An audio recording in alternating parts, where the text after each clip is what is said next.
Let's get started. Here we go. Now let's get it all in perspective. We did it like that, and now we do it like this. Do not attempt to adjust your dial. I'm transmitting live. Yo, Let's get down to business. Now let's get it all in perspective. We did it like that, and now we do it like this. All right. for the underground world, every street and borough. You may learn something. Experience. You are now listening to the Joe Rogan Experience with Chico, Simon, Kamar, and your host, Matt Floyd. Welcome to the Joe Rogan Experience. My name is Matt Floyd, joined as always by Kamar Welcome to the party. and Simon. What is happening? What we do here is very simple. The three of us have listened to every episode of the Joe Rogan Experience this week. We're going to rate each episode as well as the week on a scale of 1 to 5 Jamie Vernons. And then we're going to talk about each guest, give our opinions, talking points, this, that, and the next. But as usual, Kamar, how was your week? I had a great week, Matt. Welcome the new Patreons. And mentioned last week there was Tom M, and I gave him a hard time for being a yearly subscription. And that's actually my good friend Tommy Malloy in Taiwan. Hey, Tommy. Thanks, Tom. He's one of my idols. Taught me how to do drugs, be badass. Now he's all married and. Way to go, Tom. You really fuck Kamar up. But also in that news, to the new Patreons, welcome Samuel. What's up, Sam? Samuel de Champlain. Did you not discover Canada? Are you just making up his last name now? There is no last name. He's a one-name star. And also, I want to give a big shout-out to Steve Leeson. $10. Attaboy. Welcome to the team, guys. New Patreons. Thank you so much. Thanks, y'all. But like I said, on Friday, I made a mean-ass carbonara. You talked about your carbonara last week. Did I again? Yeah. I love it so much. I didn't hear anything about a carbonara last week. Last week was a bolognese. Remember? No, it's fucking carbonara, man. Wow. Well, I made another amazing carbonara. Whatever. And some roasted check chicken. the tape, but he asked if he thought he was a better chef, and you said you're not a good chef, and I said, wait, hold up a second. I don't think you're such a great chef. And then you asked him what he made, and he said carbonara. No, I think it was bolognese. We'll have to check the tape. Well, whatever. You know what? But, I don't care. Either way. Unoriginal. I could be Kamar at it wrong. again. I could be wrong. Maybe you're right. Other than that, the rest of the country's going Did lockdown. they talk about carbonara on Rogan this week? That's all they talked about. No, because I'm sure I heard carbonara somewhere. So I'm just saying. Whatever. Doesn't fucking matter. That was my week, just cooking up a storm. Simon, how was your week? Oh, I fucking hurt my back. No. Yeah. How? It happened. I woke up and I walked because I'm old. And it hurt. And it happened on Monday. And usually, 1 day, 2 days. It's just, what are we? Sunday today. Getting Almost old. a full week. And then my dog, I have an old dog, and she had a problem with her heart again. So that was a pain in the ass. And yeah, well, there you go. Pain in the wallet. There you go. It was a pain in the wallet, especially because I kind of knew what it was anyways. And we got there and they charged us for the appointment and said, I'll just give her one extra pill. It's like, yeah, we could have done that over the phone. No way. The racket. Anywho. I'm sorry to hear that, buddy. Yeah, it's all good. Yeah, I took Chico in last week. It was a nice $500. Yeah. Well, imagine that 3 times, Maddie. That's why we have one. Simon. Yeah, I know. That's why we have one. Huge mistake. And how old is this dog? She's on her last leg, so soon. So it's a real difficult decision. Only going to be 2. That sucks. Well, the problem is she's perfect except for this one thing. Her heart. Yeah, but I mean, like with the pills, most of the time she's great and she's happy and it's not like she's suffering at all. She'll just get so excited that she'll pass out. Like, imagine that being your problem, You're just happy that you pass out. Like standing? Well, she'll be like running in circles. Zoomies. Yeah. And then just fall over? And then just fall over. It's kind of hilarious. And then she convulses when she's that's on the not funny. ground. That's not and then funny. I have to like rub her and tell her everything's okay. And then she finally... Man, I wish I got so excited I passed out. I feel like I have the opposite problem. It would be awesome if you could like make yourself do it, just start running around in circles until you're just I bet so you happy could. that you passed out. Well, it wouldn't because you were so happy. Well, no, but I bet Just if you just ran in fucking hyperventilate circles like an yourself out? asshole, yeah, you'd probably I could probably make myself pass out. How was your week, man? It was something. It's a roller coaster, that's for sure. Yeah. What do we do here? Well, listen, yes, obviously I got a big surprise later on in the week, for sure. But let's call a spade a spade. We'll get to that later, I guess. Yeah. I think that was a bad choice of words. I'm a racist. What do you want from me? Fucking cancel me. The rats of Baltimore. Yeah. That was my week. It was fine. Whatever. My health issues continue. Let's go through the guests. Yes, let's go through the guests. We started. Remember last week? Tony asked Joe if he thought about when he was going to die. Sort of was a deep question moment. I think that might have inspired this guest. But we had Professor Gary Lederman on sex, religion, and drugs. Then we had a professor from Yale, Nicholas Christakis. PhD, I suppose. And then, long overdue, they said it would never happen. 1567, Donnell Rawlings and Dave Chappelle. Well, hold on. Again, let's just fucking call a spade a spade. This is Donnell Rawlings with Dave Chappelle dropping in. It would have been so much more amazing. I don't know who does it, but whoever did the thumbnail, if they just had not put Dave Chappelle's name on. Yeah, 100%. So you saw Donnell Rawlings, and you went in like, oh, what the hell's another Donnell? And then he came in surprised. That would have been so much better from a presentation point of view. I was just thinking, like, I never watched it when it was live, but this one would have been one that could have been. But I think we got a gem out of it, so it's all going to work out. And then we finish off the week with, I think, a big regret for Tom Green, 1568. Local boy. No, quit while you're ahead. All right, well, that was it. Let's rate it as we tend to do. Simon, you want to go first? I give this week a 3.5. Kamar? I'm going to give this week a 4. Yeah, I'll give it a 4. Can't. There was something special about this week. I mean, I got my wish, so can't really rate it lower than a 4, could I? You got assurance that your real wish was coming. That we'll is get to. more Yes, to the point. And Because this didn't feel like your wish. You know what I mean? Seemed I'm like glad you said it. half-ass Because I didn't wish. want to come in here and be a Yeah. fucking Debbie Downer. No, I mean, look, it's when you get what you want, it's tough to then complain about it. You should never get what you want. So I just literally, the way I look at it is like, it was great. Here's the problem. Obviously, I got texts. Obviously, I got hit up. I watched it. I sat down at my TV and I put it on.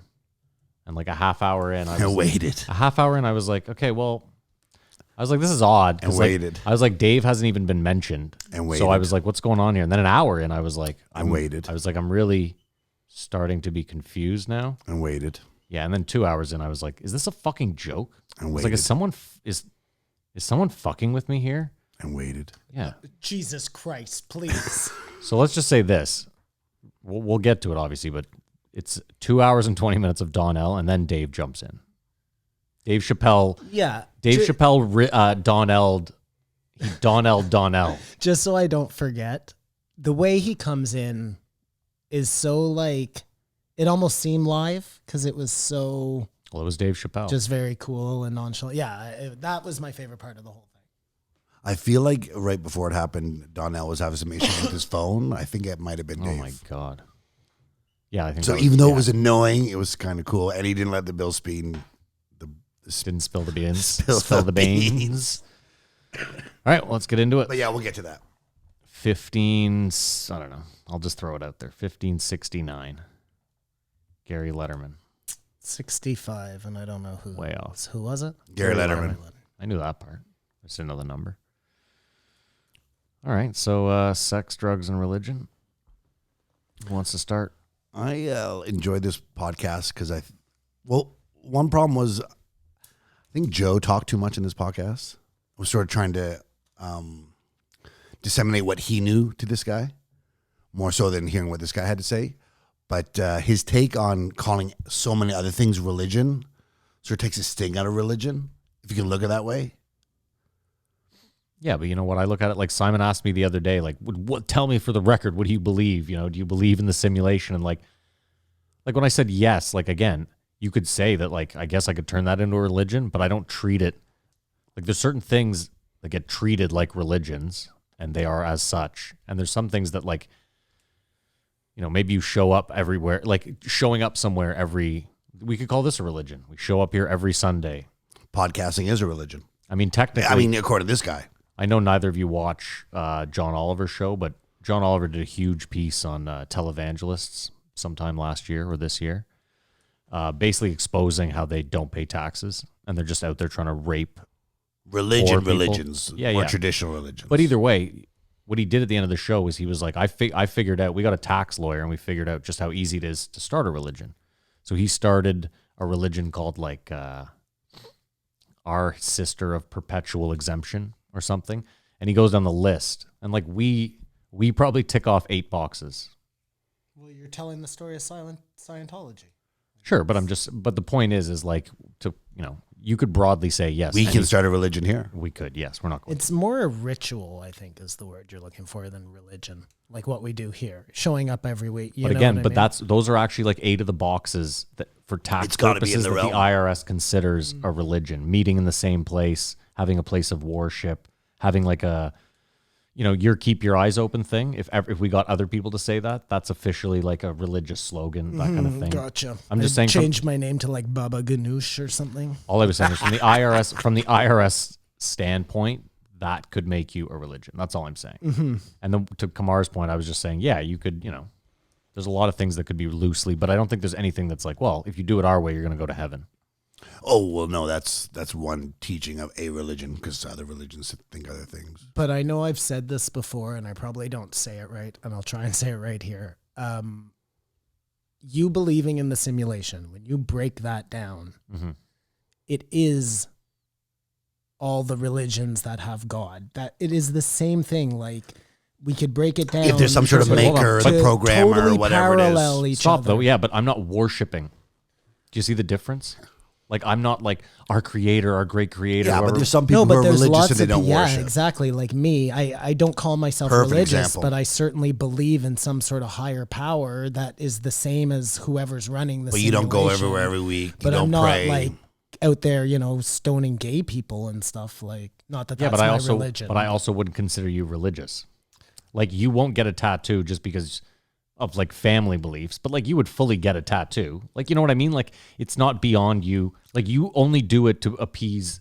Yeah. But I think this guy's point is like the way we prescribe religion, the word religion. Sure. It like puts this. It's too strict. Really. Yeah. It's a pejorative almost.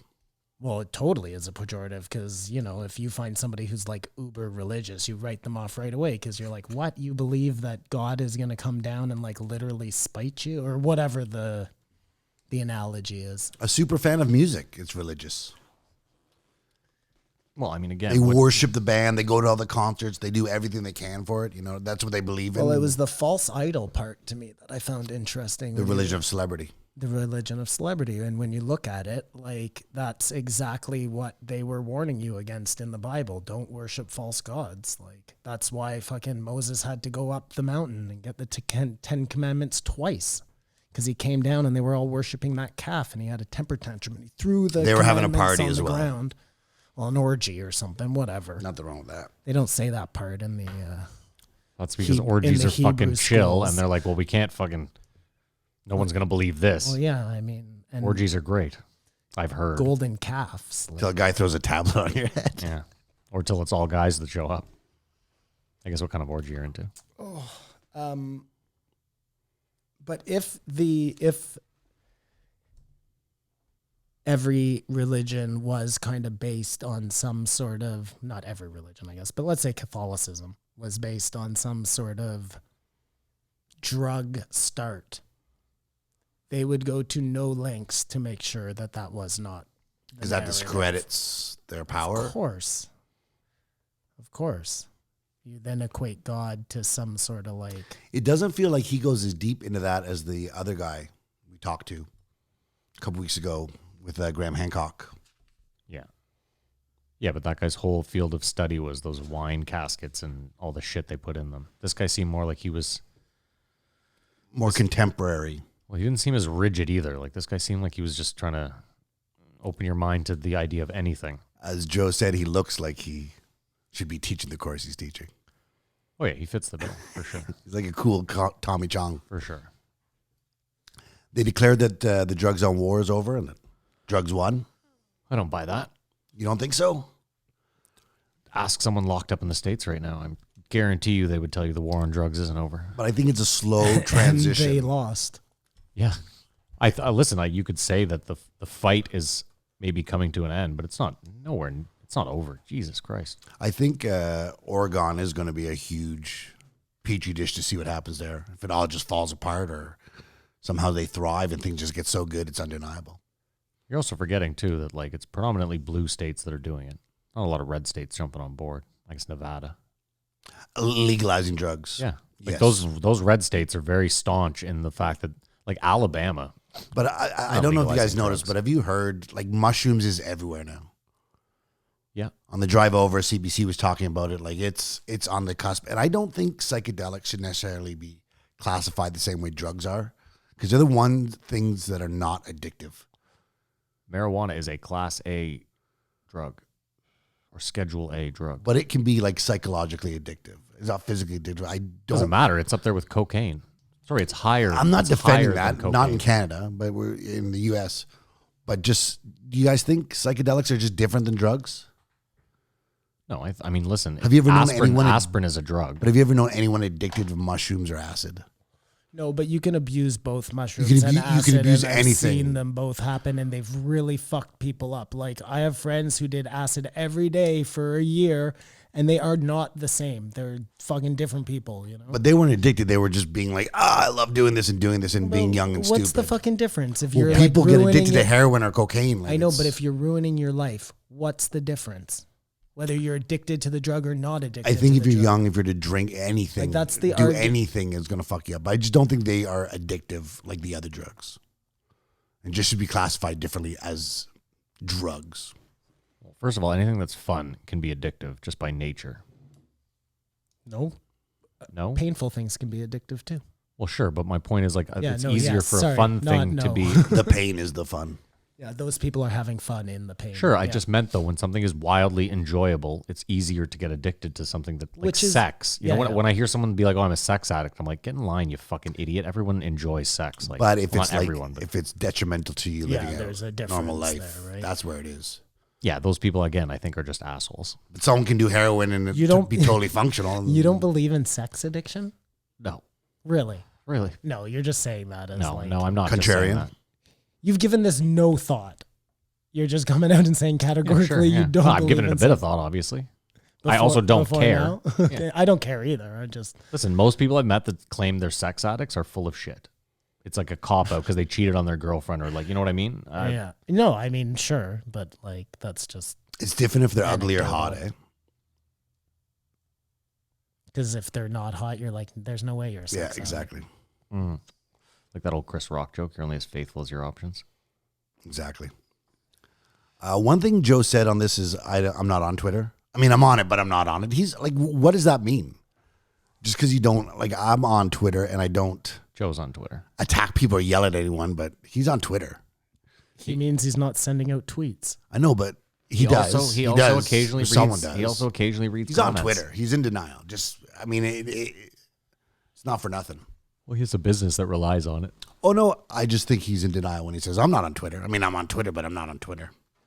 Well, we've heard him say a million times that he reads tons of articles on Twitter. So he's obviously, On Twitter. yeah, He just doesn't at engage least, at least in some degree. or read what people say about him, which I don't believe. But again, I say I'm not on Instagram. I log on once a week for my 10 minutes and I check my messages and then I'm gone. So He's like, not on again, Twitter like that. I'm on Instagram, but I'm not, you know. Joe asked him any other professions that have tenure. They couldn't name one, but judges have tenure. Yeah, but you know what? I had a big conversation about something else that relates to this week. I have a buddy who's a tattoo apprentice right now. And my one friend was like, this is fucking absurd. It's slave labor. Exploitation. Yeah, this and that. And, you know, I was like, listen, I feel where you're at, but this is kind of how the game is. It's not like this one place is doing it to them. This is how it always is. This is how they weed out, you know, the shit ones, I guess. I think there's just, I don't know. Tenure seems odd, but there's just certain things in life that are odd when it comes to work. But I mean, like a tattoo artist, no one comes in your shop, then you go to business. It doesn't matter if you're a master tattooist. If a professor gets tenure, they can't get fired. They're just there, right? And they can either be motivated and do what they want with it. Do you know anything about tenure? What you said is correct. Correct. I'm sure they can be fired. Like, just because you have tenure, if you fuck a Like, student. yeah, if you kill somebody. Yeah, I'm sure you can still Like, be let's be fired. serious here. You We're- can't fucking shoot up your classroom and then come to school. Okay, the no, next but day. hold on. I'm not talking about the obvious go to jail things. I'm just saying, like, there's certain things you could do as a teacher with tenure that will get you fired, right? I'm sure a judge can get fired too for killing someone. Do they have a union? Who doesn't have a union? Well, no. Actually, no, there's a lot Tattoo of artists don't have a do, union. Oh, there do you they go. have a union? Fighters don't have a union. Because if they do, then no, probably the answer is they cannot get fired, even for murdering someone. Well, that I'll agree with. Just ask Jimmy Hoffa. Did either of you watch Trial 4 by any chance? Trial for... So it's Sean Ellis, Yeah, kid that was. I watched bits and pieces with my wife. He had 4 trials. That was why. Yes. I thought it was trial 5. Good Trial title. 4. Trial. Informative title. Anyway, go ahead, Simon. You know that there's been a massive spike in chessboard sales. Of course. By you know women. You know who's buying? Yeah, I was gonna say. Yeah. You're never gonna be a professional chess player. Women, get out of your own heads. But if you try, you'll be skinny. Don't let movies fool you Yeah. into a false Don't sense believe. of security. Don't believe what those pedophiles in Hollywood are telling you. It's all a ploy. Stay in the kitchen. So there's a church in Oregon that uses mushrooms. Yeah, I want to know what that meant. Like, is that the sacrament they give you? Like when you walk in, it's like the blood of Christ and some No, mushrooms. You go in and trip balls. No, I have no idea. But yeah, they probably should have clarified that. Eh? I mean, keep in mind, it's that's got to be a better way to get people to buy into everything. Well, Aren't you more likely to buy into all that stuff? just microdosing is a good way to get people to pay attention. You know, you're sitting on this like uncomfortable pew listening to some guy ramble on. You just made a great point. If they got lazy boys in church, Everybody would fall asleep. Everyone would fall asleep. Everybody's there on Sunday morning. People fall asleep in the pews. listen, They're I don't know. uncomfortable. You know, from what we know about social media, it's all just about trying to get people's time, right? I've never been to church. I'm just telling you what I've seen. You don't go to church You anyway. can fall asleep in church. No, I've actually been to a couple of churches. Oh wait, I assume had some- synagogues already have lazy boys. Yeah, they do. They have vibrating lazy boys. Of That's course. how we stay awake. No, I went to a lot of churches when I was a kid. I had like a lot of Catholic friends, and And they would take you to church. Like I had a friend at the end of my street. I'd spend Christmas at his house, and we'd go and they'd have like a bean dinner in the basement. So weird, fucking Catholics and their things. Beans, anyway. So we'd go and we'd eat beans. This is probably very odd for our That- American listeners because so many. Like when I go to Florida, there's a church every 2 blocks. It's fucked, Really? dude. Yes, really. And they're segregated. The churches are White church, segregated. black I don't church. know. It's I would so- never go. But I said it's so funny how weird the things that Catholics do are because they're eating beans in their basement.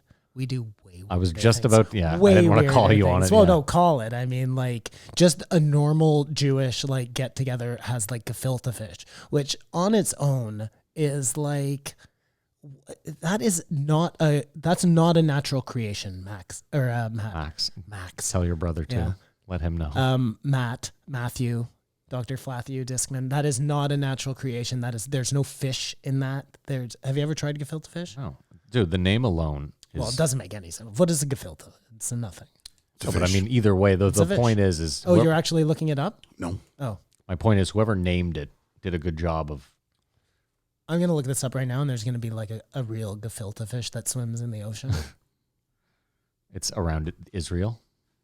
Only in the Red Sea. Yeah, The Red Sea? The Dead Sea? Which one the do you Dead float Sea. in? The Dead Sea.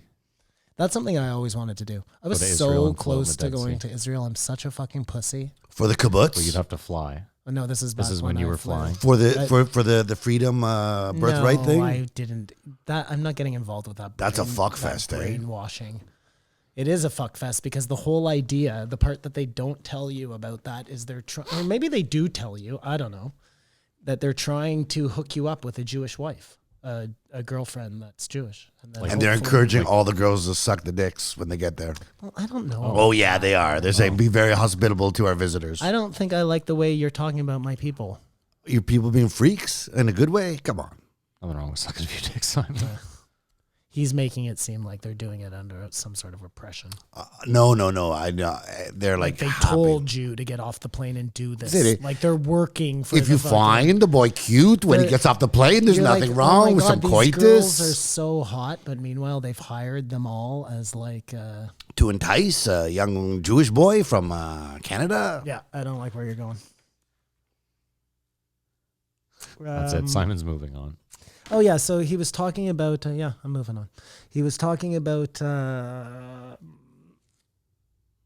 drugs on TV and just no. Am I wrong? I'm listening. I'm intrigued. I don't know. Sometimes I have a note down there. But do you guys remember, or maybe it was just about acid? I don't know. You might be too young. Did you watch Degrassi Junior High? I didn't watch any of the Degrassis. You didn't watch any of the Degrassis. I know Kamar did because that was like The thing to do. a thing. But one of the characters on Degrassi Junior High, Snake. Snake. Yeah, Spike's Stephen Brogan. baby daddy.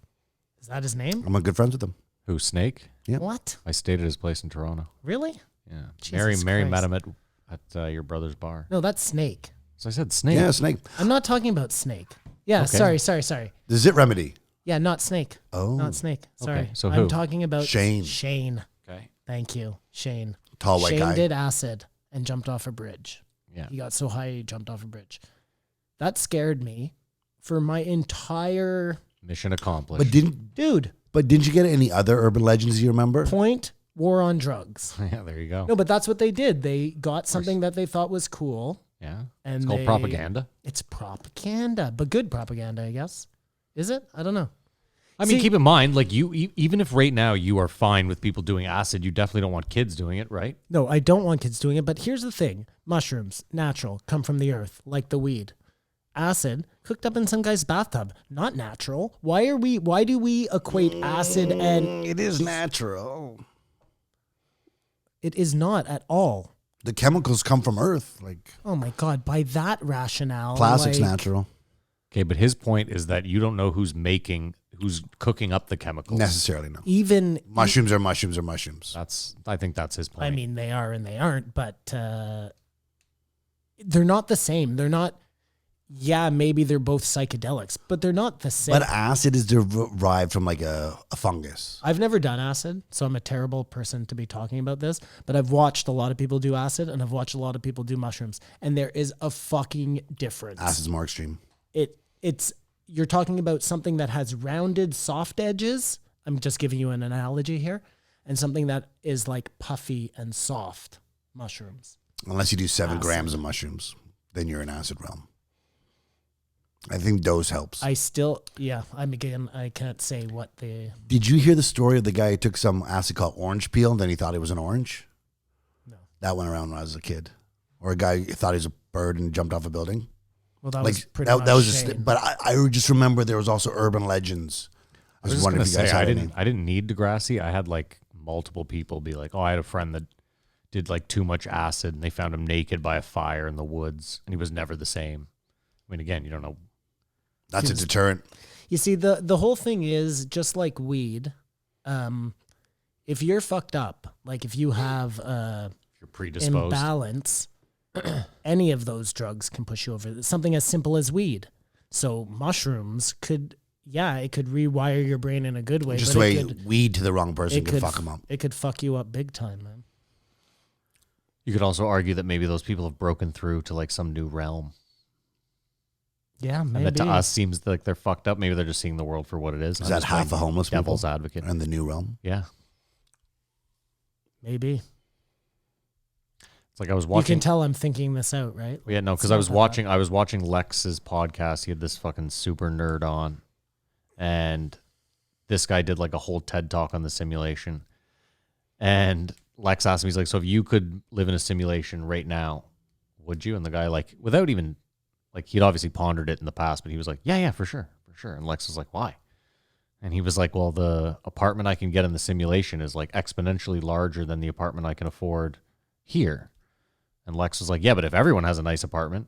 And then the guy said something I never thought about. The guy was like, "What the fuck do you care?" What I do? Well, no, he's like, what does it matter to you if everyone has a nice apartment? It just matters that you have a nice apartment. I thought that was rather interesting. But then it just makes me think, like, you can sit there and be like, this guy's brain is broken because of acid. Maybe in reality, he's fucking, maybe to us, he smells like shit and lives on the street, but maybe in reality, he's, in this Well, that'll paradise. be interesting if 15 years from now they give you an option to Plug in. Dude, that is the most crazy thing I've ever heard. So that every like homeless person out there is actually broken through on the Matrix. I'm just throwing that out there. I'm not saying I'm That's crazy. right, because again, it's just our perception. now you look at them of, with like, envy, then pity. Well, I'm the chump. I'm fucking Exactly. slugging it out, No, man. I'm just saying. I'm just throwing that out there. I'd stay the way you are.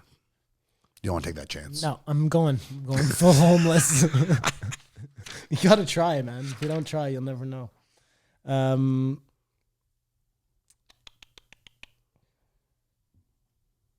Is that it? No, I got didn't a think bunch. so. But I'm just trying to decipher something I wrote here.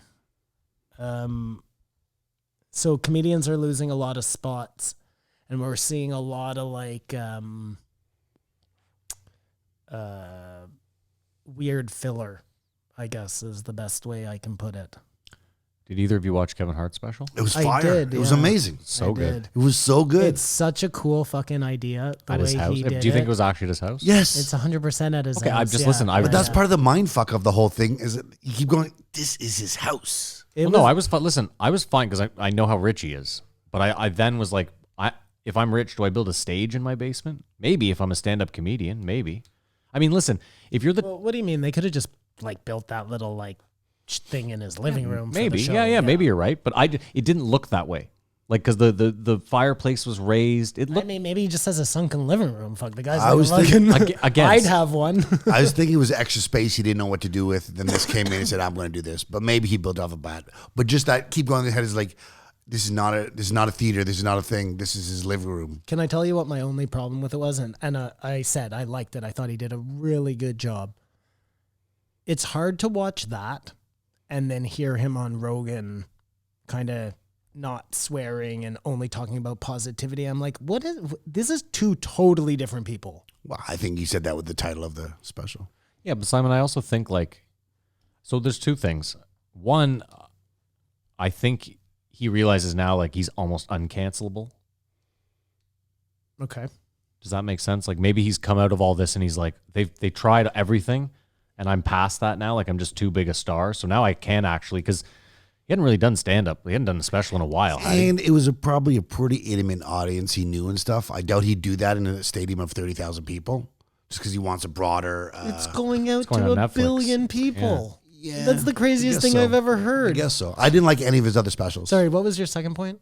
Well, no, I just think that like, so not only is he uncancelable, but I think like, I found it odd that he kept being like, try and cancel me. Like, go ahead. I was like, dude, they've tried and failed. So like, you can say whatever you want now. And that's what made me think like, Look at the room you have in your house. You're doing Oh all no, right. I have no problem with him saying whatever he wants. All the power to him. It seemed like a huge juxtaposition of the people. I think it was like a big risk. And I'm that glad wasn't he took very it. long ago. keep in mind though, too, I think like he hangs out with The Rock a lot. He's a super positive, like motivating guy. He might have just been on set. So what is the real Kevin Hart? Well, no, I think Kevin Hart, like, dude, watching that Kevin Hart special, it felt like there was a little bit of Patrice coming out of him, which I felt like I was like, oh, it made me catch feelings for sure. But he grew up in Philly as a broke kid. I think that was He's the done- realest Kevin He's Hart. done stand Yeah, up. I agree. I But totally agree. I don't think it. But hold on, I don't think it takes away from who he was on Rogan either. Like I think he is that positive, work hard, uplifting guy. I think he's also a really good comedian who like loves to laugh and. He can swear if he wants to. Dude, I watched it with Mary in the part where he was like, women always want to fucking do something. I was in tears. Tears. Because that's fucking Mary. I couldn't breathe. It was so good. What's crazy is I also watched that with my wife, and there was no like recognition. Oh, really? No, yeah. Okay. Zero. Because Mary at least like There's a disconnect. I was in tears laughing and Mary was like, oh my God, I do this, don't I? And I was like, yeah. I'm that's going out 100% with the girls. Fine. I don't care. Yeah, go. But anyway, I can't remember what I got on to Kevin Hart for. I don't know. Because he's saying filler, comedians lost spots. Oh yeah. No, wait. That's not what I meant. I'm picking on Bert here a little bit again because I still I'm flabbergasted by that whole fucking thing. And finally, I heard somebody talking about What do it you flower? on, The special the or special. his work The ethic? Skanks talked about it. Ari piped up on what he thought, which I thought was interesting. Because he wasn't invited. Well, did 'Cause you he guys was watch not Bert's invited. new special? Bert has a new special Yeah. on Netflix? Newer than the What are one you- came out at what the are you beginning of the talking about? pandemic. Newer than Storytime? Yeah, I've seen Storytime. Secret No, Time. newer than Secret Secret Time. Time. I think I've seen that one. Is it live, like at the drive-in show? No, No. I haven't seen it. What are you talking about? Anyways, I'll check after. Okay. Anyways, what's your point though? Well, no, my point was just like, speaking about comedians losing their spots and shit. I think Kevin Hart showed that like you don't need an arena. You don't need 30. You can even do a special in front of 20 people. Yeah. Like if you're a truly good comedian, these guys came up in front of audiences that size. If you're making 20 people laugh, that's fine for Netflix, for Showtime, for whatever fucking medium you're putting it out on. So these guys, like, I truly believe, and we'll get to it, but I'm going to say it now. I think Dave is going to stay in Austin for 8 weeks, and I think he will film a special at that barbecue joint. Like he said he was going to. Did he say that? Yeah. I and heard him and Joe said they're doing a. Well, they're doing a residency there. yeah. I heard that, but I didn't hear him say he was going to. I heard him say he almost had his special polished. And he said when he comes back, he'll stay here for 8 weeks and try and finish the special that he was so close to finishing. But I think he's going to before just end up pandemic. recording it there. Yeah. Oh no, is my no, point. that's fine. Yeah, I assume that's what he meant when he said. And then Whatever, I it doesn't matter. then I think it'll drop on Netflix in February, and he'll go on Joe Rogan probably around then. Hopefully around February 7th, which would be great. All right. People can see your sexy girl, eh? On you're the back end of your.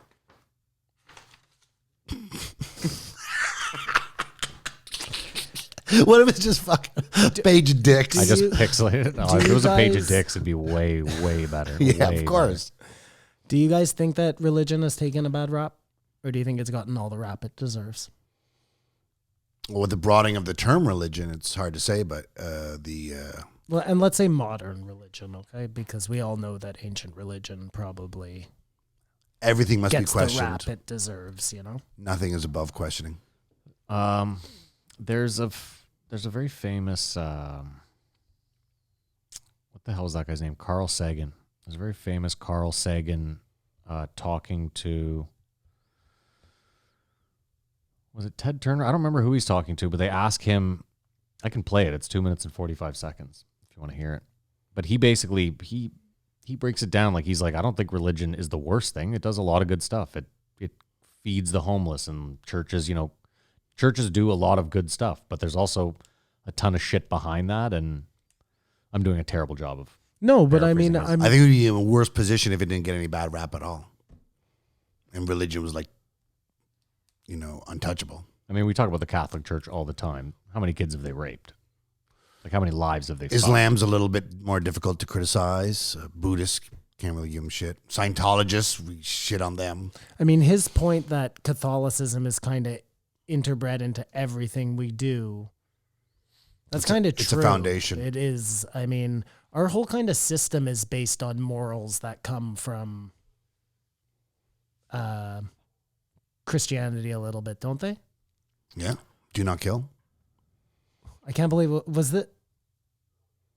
I mean, you could say that the morals come from every religion in a way, shape, and form, right?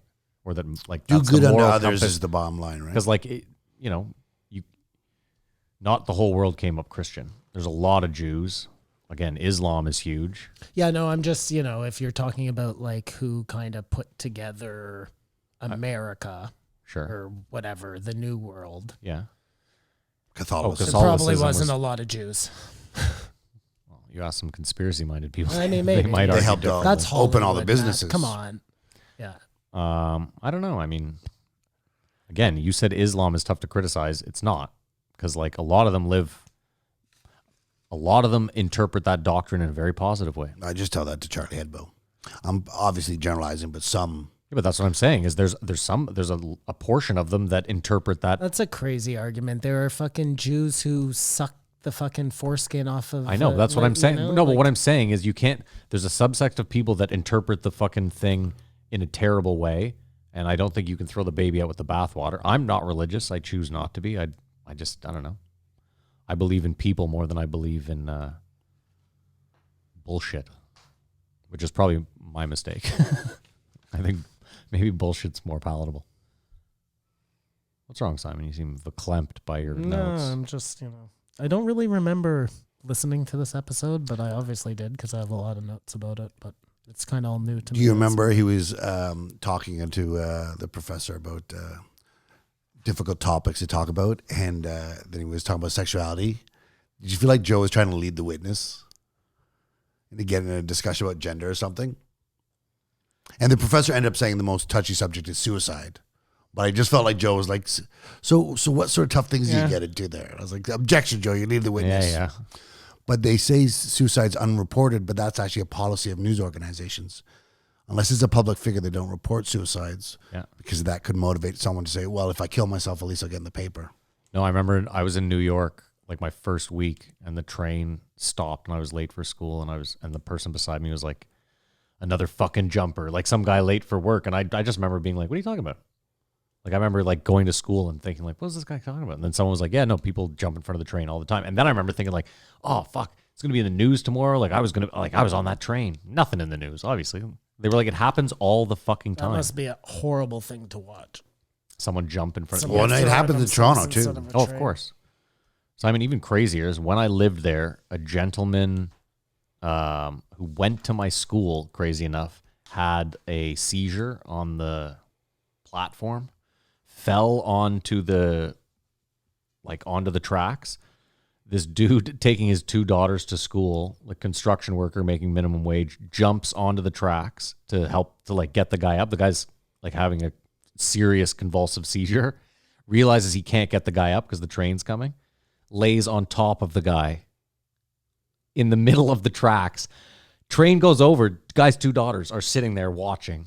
They're like, holy fuck, dad's dead. Train goes over, guy's still, like his back is a bit fucked up, but he saved the guy's life, like just laying on top of him. Heroes do exist. And got him up. It was that guy should never have to work insane. again, eh? Insane. There should be some sort of hero fund. Well, the school I went to, the New York Film Academy, the owner gave him like a $10,000 grant for each of his kids to like go there in the future, that sort of thing. So like it wasn't like for nothing. But yeah, I said the same thing. I was like, this guy's a goddamn fucking hero. He did it without intention. Like, I'm going to clean up for this. He just did the right thing. No, he was just spur of the moment. Like, fuck, I have to. He could not have been thinking about that because of course not. When you weigh out those pros and cons and your daughters are left there watching you do it, like I can't imagine if you think about that, as good as a person you are, you just don't jump on those tracks. Also, if you know anything about subways, that third rail has like enough voltage to kill 100 fucking cows on the spot. That's actually true. The third rail, yeah. 100%. How do you think the trains go? You touch that third rail, you are fucking done. This has nothing to do with it, but just speaking of bravery, did you see that guy go into the water to get his dog out of the crocodile's mouth? Oh, that's insane. That was one of the craziest things I've ever seen. I saw another one the other day of a guy jump, like his dog's in the middle of a frozen lake and fell through. I've seen that one, yeah. Or the guy that saves the 6 this deer. This guy goes into the pool I know. And he goes under the water and comes out holding the crocodile. Like, it's amazing. Or I guess Obviously it's an alligator. No, was it Florida? Yeah, I think it's a golf course in Florida or something. Not a golf course. You know how they all live on the, maybe it was Everglades. A golf course. I don't know.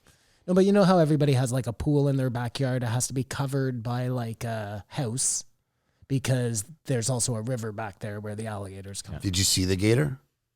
Yeah, was it a small? So it was a small. It wasn't a big gator. He had a small dog. I think there's a certain size where I'd go after save the dog or leave the dog. Yeah, I didn't see the whole thing, so I'm not sure if he like saw the gator pull his dog. He must have to know to go and get it. I don't know. Whatever. That's a feel-good story. Anyways, yeah. So this guy went years without talking about suicide in his class because he was worried that it was going to cause people to commit suicide, which is.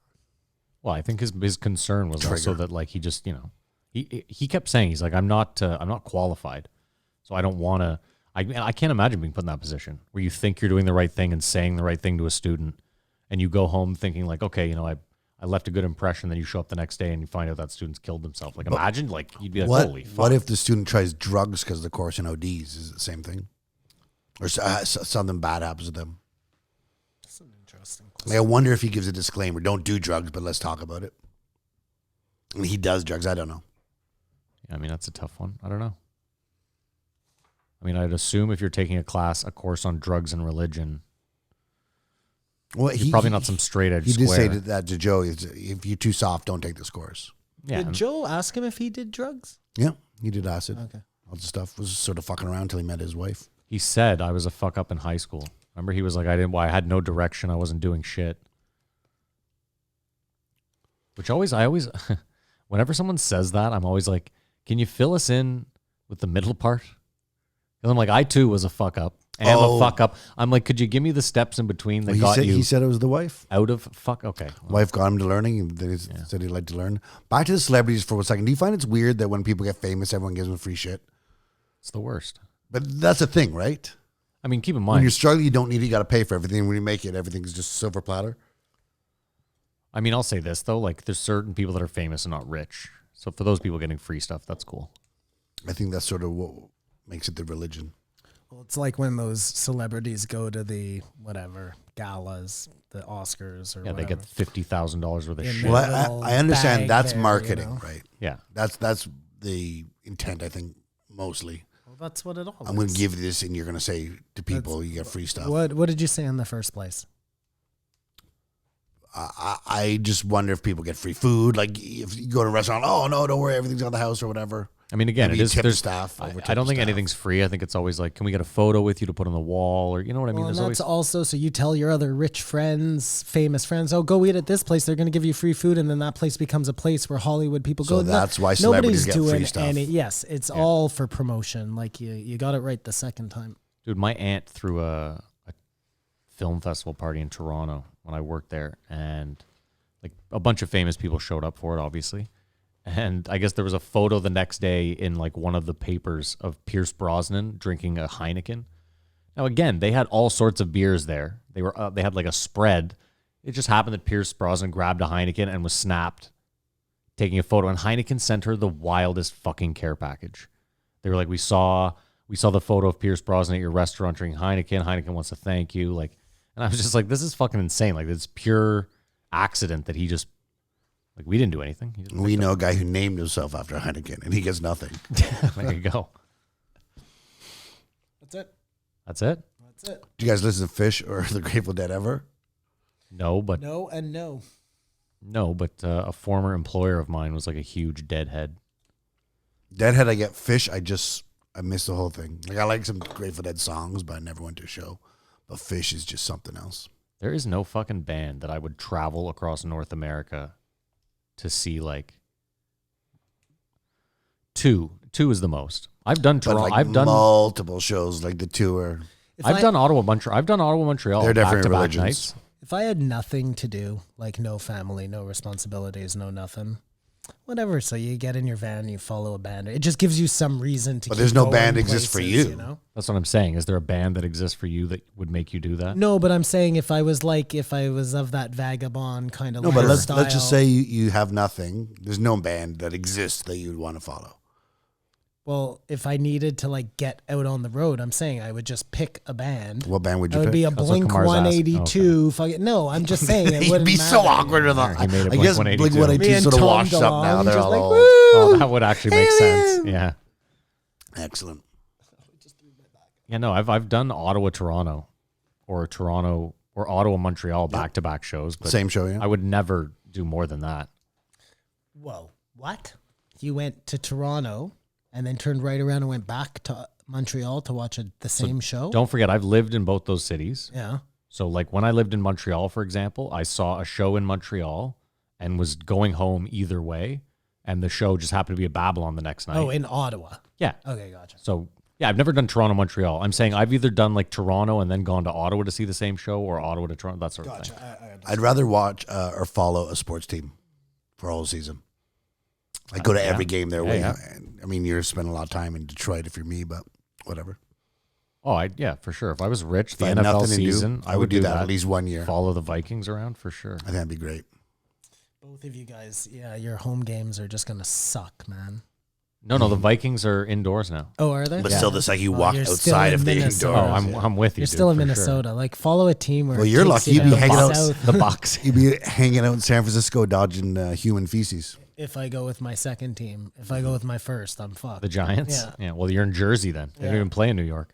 They play in, is that Jersey. Jersey? Yeah. Meadowlands. Meadowlands, yeah. which is insane.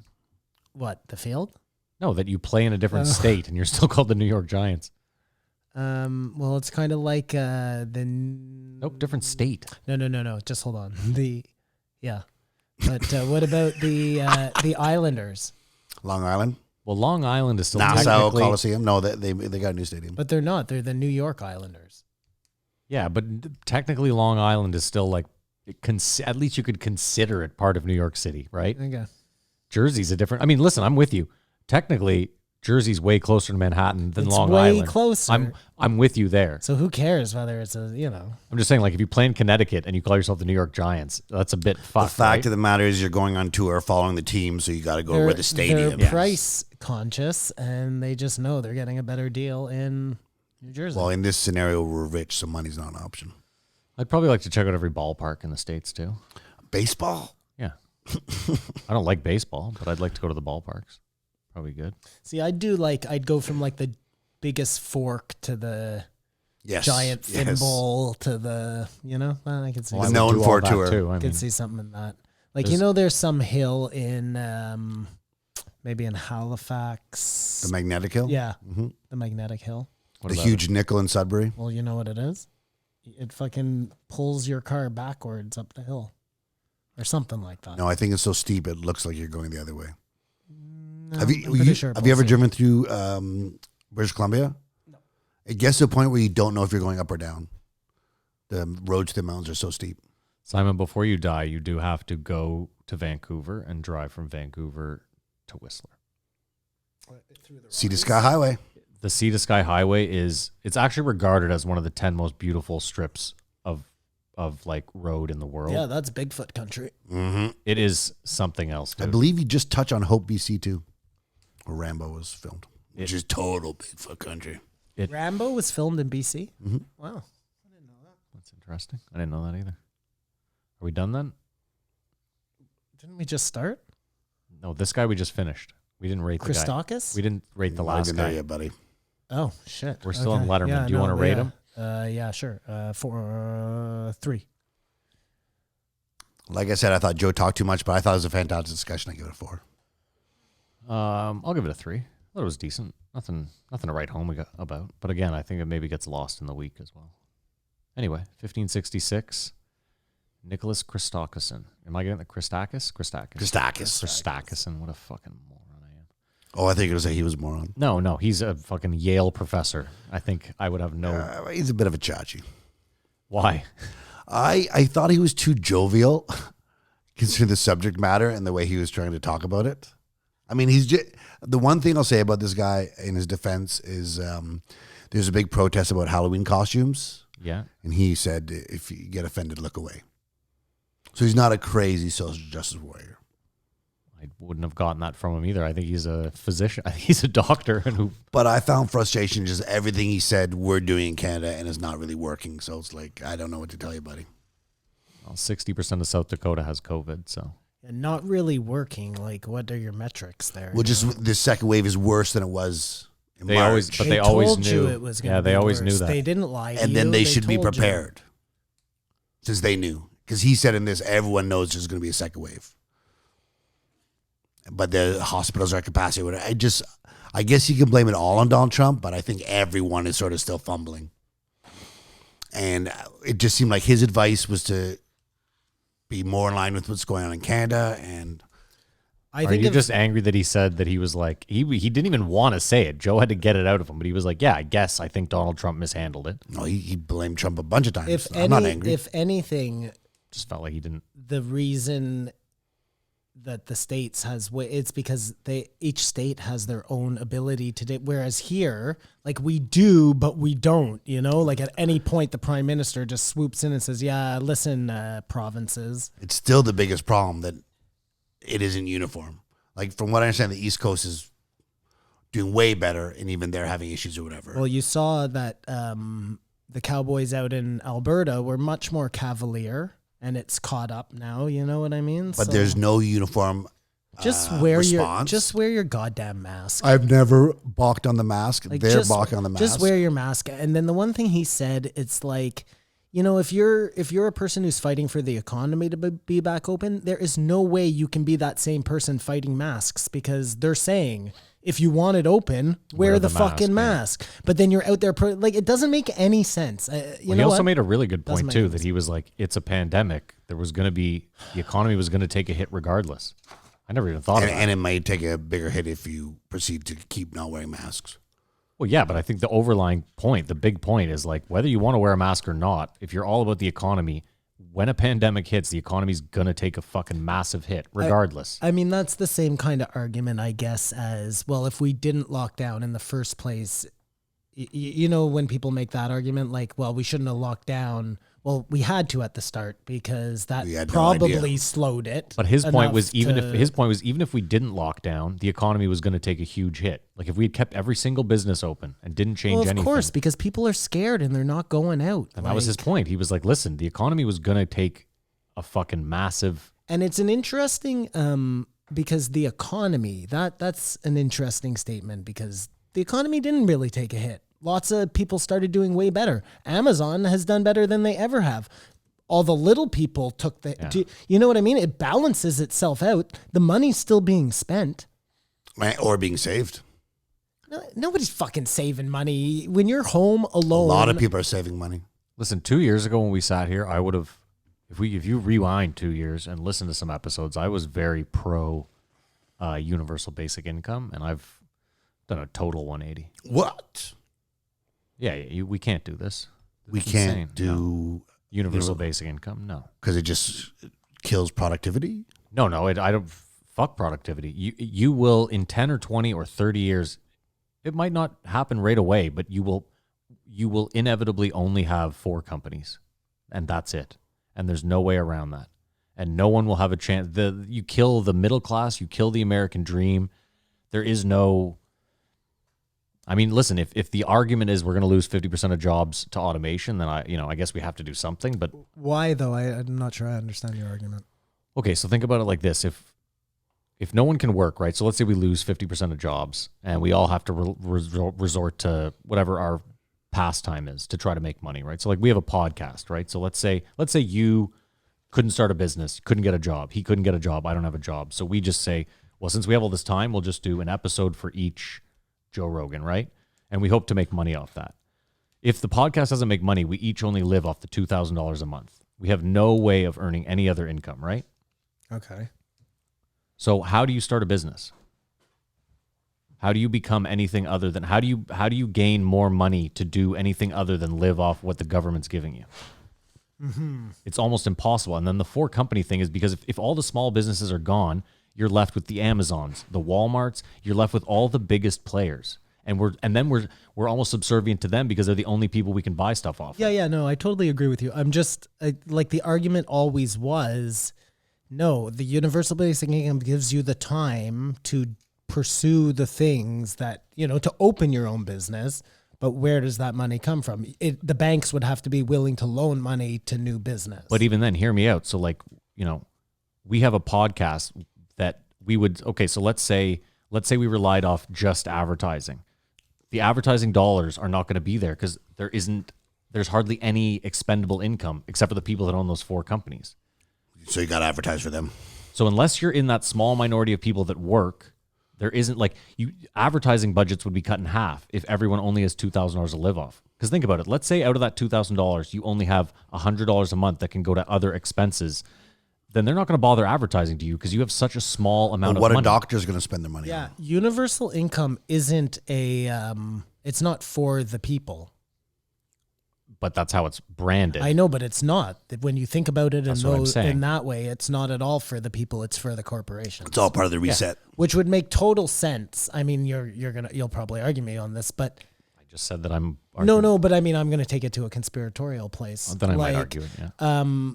Yeah. Again, if you are a government that is trying to, get your population in line, then universal basic income is a great way to do that because you're fooling the people into thinking that take this and follow your dreams, and really you're just on the teat. You're just high speeding the complete fucking shutdown of society, You didn't argue it. No, So then he got That into. means it can't be that far off. Then he got on the vaccine, which really fucked me up because he was like, "So this vaccine we don't know anything about, but hopefully it'll be good." Because he said that they do not know if taking the vaccine stops you from being contagious, right? So that sort of doesn't help anyone. It And- helps everyone if everyone's taken it. But you can still spread it. Yeah, but if everyone's immunized, the spread doesn't matter. So that's going to take 2 years, he said. So that's a problem. But it also doesn't know, like you could take it and feel sick. So you're taking it to avoid what you were avoiding. Well, what do you mean? You take the flu shot and it makes you feel sick. Yeah. But the argument is that if you feel somewhat ill for 2 days but can't then die from corona, that's an easy choice. So that's Well, the biggest. of course. But he doesn't know if it will stop killing you. Said that as well. It doesn't lower fatality rates. It just lowers if you get it, you won't get as sick. No, what he said was they're unsure. yeah, What he said was no. at this moment they're unsure. What he said was they're testing to figure out if one of them lowers the mortality rate, that's the one they will most likely go with. He said there's a chance that one of them will just shorten a hospital stay. But I don't. Are we talking about the vaccines? yeah. He said both vaccines work almost exactly the same. The only difference is one that can be stored in Yeah, I heard- colder temperature and one can be stored in the other. And that those vaccines will work. But not and for fatalities. They will work, whatever it is, 95.9% of the time. And even if it doesn't work for that 5.9% of the time, up to the standards they need to make that number, it's probably still helping you because if you get it, you're going to get less sick. This is a no-brainer, man. And the flu shot's only like 60%. Well, the flu So is this because is through the roof. the flu changes every year. That's why the flu shot has a far less. Well, really, you should be getting like 4 flu shots a year. Sure, but the point is his 60% success rate with the flu shot. I'm just saying is because No, I'm agreeing with you. Yeah. I'm saying if you really like, there are Sure, yeah. 4 strains of like major strains of Influenza that- flu. yeah. You should take a shot for all of them. We just don't because 80% of the people who get sick are from that one strain in any given year, whatever it is. I'm not a doctor. And then he said you might have to take 2 COVID shots. Yeah. I just want to get back to And normal, then man. you may have to take this every year. I'll take it every year. I'll take 10 this year. I just want to get back to normal. To the roaring 20s. No, man, to like 9 months ago. Like, are you guys kidding? I am so You have over COVID fatigue. arguing this. I'm so over. Like, Simon, I was in don't Florida in care January. about any. Just get us back to normal. This is coming from the biggest conspiracy guy at the table. Give me the shot. If it's gonna kill me, it's gonna kill me. Like, I gotta move on with my life here, man. I couldn't get over that Joe wasn't really understanding his argument about pre-existing conditions. I know that was so frustrating. It was really frustrating. I was like, Joe, you got to understand what the guy's saying here. It's just because Joe, and for all his goodness, like all he wants is for people to be healthier. And you can't get on the guy for that. I know. But he gets lost in it sometimes. That's the only just place all where I there push is back to it. against this guy because he was like, if you get COVID, if we don't get a wrap on this, you'll go to the hospital and they'll turn you away. Right? yeah. So by his logic, COVID didn't kill you, the hospital turning you away killed you. I don't think that's exact. Like, again, I don't. It's 'cause he used diabetes in a car remember crash. The It was- argument, it but was- I remember thinking. This doctor's thing is getting lost in the semantics of it all. You know what I mean? Like what he was saying was right. Yeah. It was. And I'm His sorry, point was I like, just- if you have cancer that's treatable and we're currently treating it, and then you get COVID, Oh yeah, because there's no guarantee. Yes, I mean, likely you're gonna die from that cancer. Some people beat cancer, man. Like, so you can't say. listen, I read an article that said if every man lived to 150, you're guaranteed to get prostate cancer. We just die before we get prostate cancer the for the body most part. inevitable. just isn't Yes, made. It has. that's what I'm saying. A finite amount of time. So that it you can could then function. argue that, like, well, I guess prostate cancer killed me in a way. You know what I mean? Like, So that's interesting. So if wow, that's really interesting. Listen to this, okay? So if they invent some sort of life extension, yeah, they would have to figure they out. have to figure out colon cancer, cancer, first. yeah. All cancers.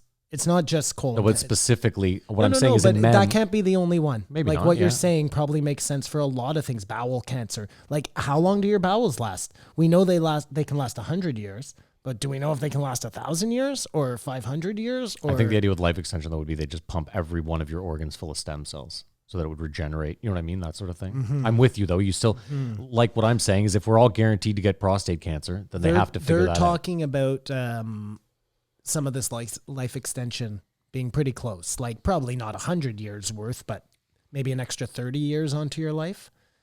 So I'm just like, is it 130 that's the length of the prostate? Because if not, they better start working backwards, you know? Yeah. But I'm not being facetious here, okay? I bet you that there are medical companies, pharma companies out there who are probably way closer to a cure for cancer than they'd like you to believe. Or that you'll ever know. And they'd rather give you drugs than a straight up cure. Of course. Well, that's diabolical. They're looking for... Well, hold on. They No are one- looking for customers. Profit. No one hates Vice magazine more than me. That's probably not true. I dislike Tim Vice Pool hates magazine. Yeah, fine. You know Tim Pool's really good at skateboarding? Is got a he ramp in his actually compound. really good, though? Because I hear him talking about it all the... You're going to have to show me. Yeah. He's not a great musician. But go on with your story while you look it up. What was I talking about? It's something about skateboarding. Tim Pool. No. Jesus Christ. You said Tim Pool. No, he said Tim Pool. Yeah. Fuck. Jamie. what We were won the talking tape. about? The fuck were we just talking about? Oh, whatever. That's crazy, right? That's really embarrassing. But this happens to me all the time. COVID fatigue. No, it's not. This is all weed. This is weed fatigue. Oh, that's what pot. That's pot. Yeah. Short term. No, but what the fuck were we talking about? I don't know, but here's Tim Pool doing an. I hear him. He says that he was like close to being pro. Is that true? It could be. Maybe I'm making that up. I don't like him. You don't like Tim You don't Pool? like Tim Pool.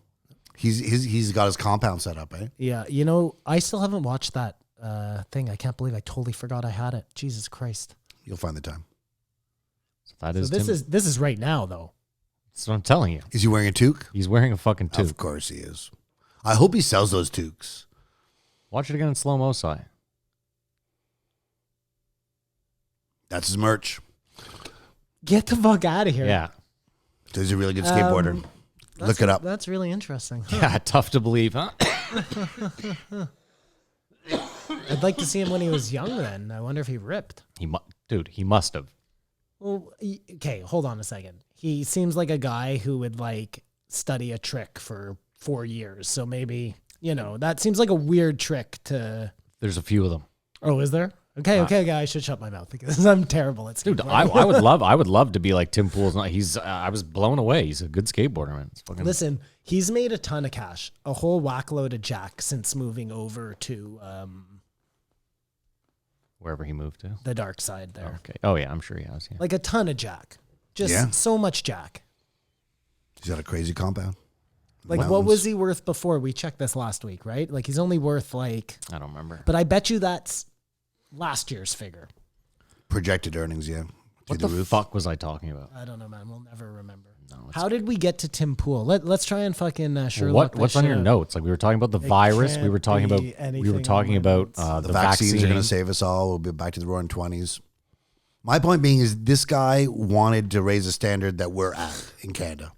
So it wasn't like any epiphanies or any information I didn't know. And what I thought hold is on. he should be trying to sell this book. It should almost be like a public service. Keep in mind, Kamar, he also brought up Sweden, and he was like, Sweden, who left everything open, isn't faring that well right now. No one's faring well. Well, no, but that's a great example, I think, because that was like the bar that everyone held up, right? Oh, look at Sweden. They're just doing whatever the fuck they want, and it's no problem. Like, it's a problem, guys, But we did way more and we have the same problem as them. That's all the point being. We have 1 million more people, like... No one is, like, I think Taiwan and North Korea are the only two. And I meant million, like, we have way more than that, don't we? Everyone's struggling. We have 36 million. Well, no, I compared to, approximately. like, how many million can Sweden have? Oh, I have no idea. But still, it's like 10,000 deaths. I just More don't than think that, that's... but it's... It's 11,000. Crazy. Yeah, well, I mean, 11 million people in the States have caught it, which is a third of our country. And they're afraid 1 million might die from it. That's what he was saying. Yeah, I mean, 1 million, that's a lot of people. It's not that many. mean, again- 985,000 people The- die from the- cigarettes the- every year. The argument I'm willing to entertain is we take a lot of risks every day. Yeah. You get up, you go outside, You take a lot of risks that you don't even realize you're taking. You take risks with your children. You take risks with your pet. You know what I mean? Like there's a built-in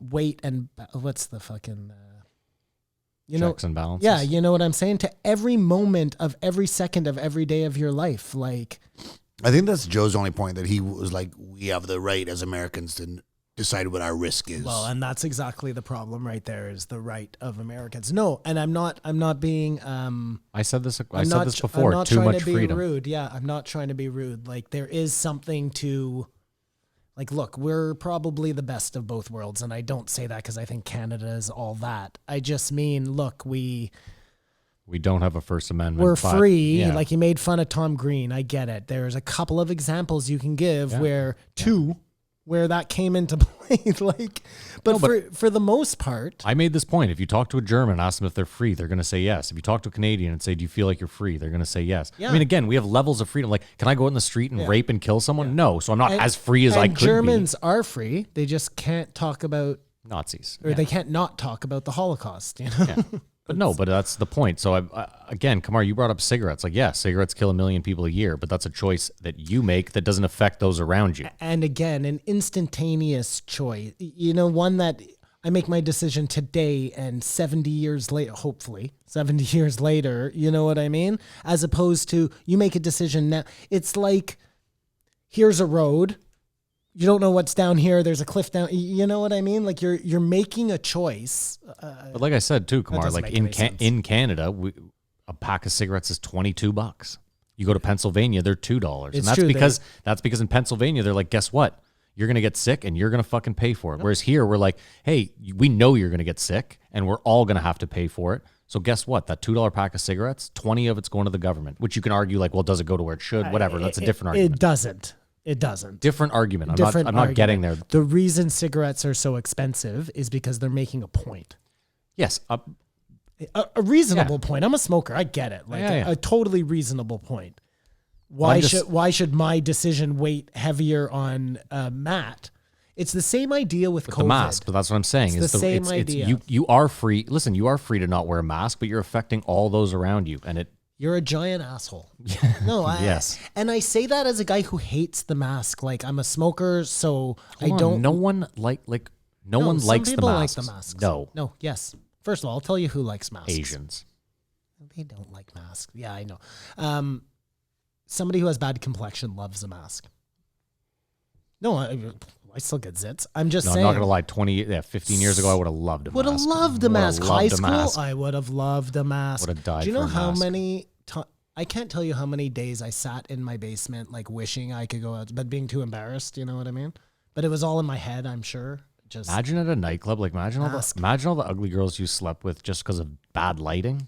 Imagine throwing a mask on oh that. my god, like It's like waking up beside The whole new seals. brown paper bag. it's interesting. No, but listen, the masks suck. I hate them. I hate them. I hate them. But I just want to get through them. Just want to get through this. I want to be done. I want to go back to normal. Whatever it takes to go back to normal. I don't care about politics. I don't care about principle. Because you know what? You can have all of those principles when you're in good times. But when you're in the shit, you just want it to get better. So let me ask you this then: And Do we're in either the of you shit. do either of you think? Because Joe's biggest concern, obviously, is that we're losing civil liberties that we'll never get back. Do you feel that way? I don't think I used enough of my civil liberties that I'd notice the ones that got taken away. Yeah, If I was younger, maybe. I doubt it. And again, coming from a guy who argues conspiracies all the time, like it doesn't affect my life enough that I wouldn't. Does that make sense? Well, I mean, listen, I give Joe one time in aviation history. Think of all the flights that have flown from the Wright brothers until today. One single time, a guy boarded a plane with a shoe, with a bomb in his shoe. Yeah. And now forever, we all have to take our shoes off at the airport. That's never going away. So there's a part of me that wonders, like, is every Uber you get in, if 10 years from now, even if we're all immunized, is every Uber you get in going to have a shield up, and are we still going to have to wear a mask? I'm all for the shield. The shield I'm fine The shield with. is great. The shield's whatever. I don't care. But I'm just saying is like... The mask. Let's just talk about the mask for a second. Hold on. Let's take a look. Can I just give you one quick example? Then we'll get to the mask. Poker. So like right now, there are places where you can go and play at a table, but you're in your own little glass dome and you got to wear gloves and like, will we ever go back to a place where you'll sit at a poker table with 9 people? That sounds fucking awesome to me. Like I don't have to smell the dude next to me. I don't have to listen to his nonsense. Like I'm all for that. Again, like I see some of these places. It's really weird right now with the restaurants. And again, I'm not saying this to be flippant. With all the patios, but I've seen like some concept drawings of like pod things. That's a way better way to eat, dude. You don't have to listen to other people's conversations. They can't listen to your conversations. Like you go out to eat and you think that you have this, you're with your friends and you think you have this private, you don't. Everybody's listening to you. You know what I mean? Like I do it all the time. I was just going to say, you must. I do. I know. listen to other people's conversations. It's fun. And I shouldn't, but I do. So I'm just saying like those are all, I'm okay with all of that stuff. What I was going to say about masks is the region that Asian countries wear their masks all the time is because they respect each other. And they realize that when they're sick, like they're not wearing it when they're feeling good, they don't wear the mask. But if they're not feeling good, they wear a mask. It's for other people. Not all the time. I mean, I lived in New York and I saw a lot of Asians like daily. Like, and I'm not talking just, oh, that's an Asian with a mask. I'm saying like that took the subway I took every day. Same, like always wearing a mask. No, again, that's because they know that what do they call white people in China? Guaylo. You guaylo are sickly.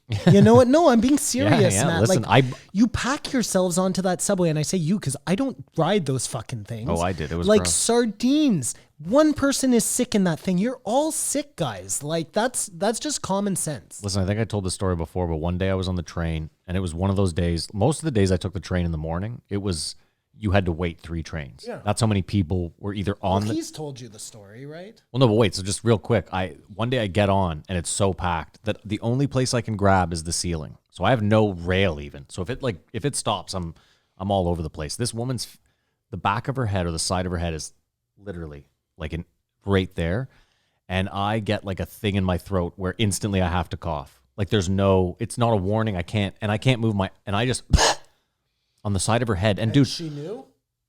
I parted her hair with my breath. And dude, like I could feel, and I felt terrible, but I could feel the burning from her. You know what I mean? Like you just coughed like on my fucking. And you want to fight you, but you can't because your arms are also tight. You know what I mean? Like I was, So, I mean, again, there's times like that where it's like I coughed in this woman's fucking. I mean, look, if nothing else, you know that there are too many people in certain places. Like we know this. That has nothing to do with diseases, although it's a perfect place for them to spread. You know what I mean? But it's not right. You should never have that many people on a train, man.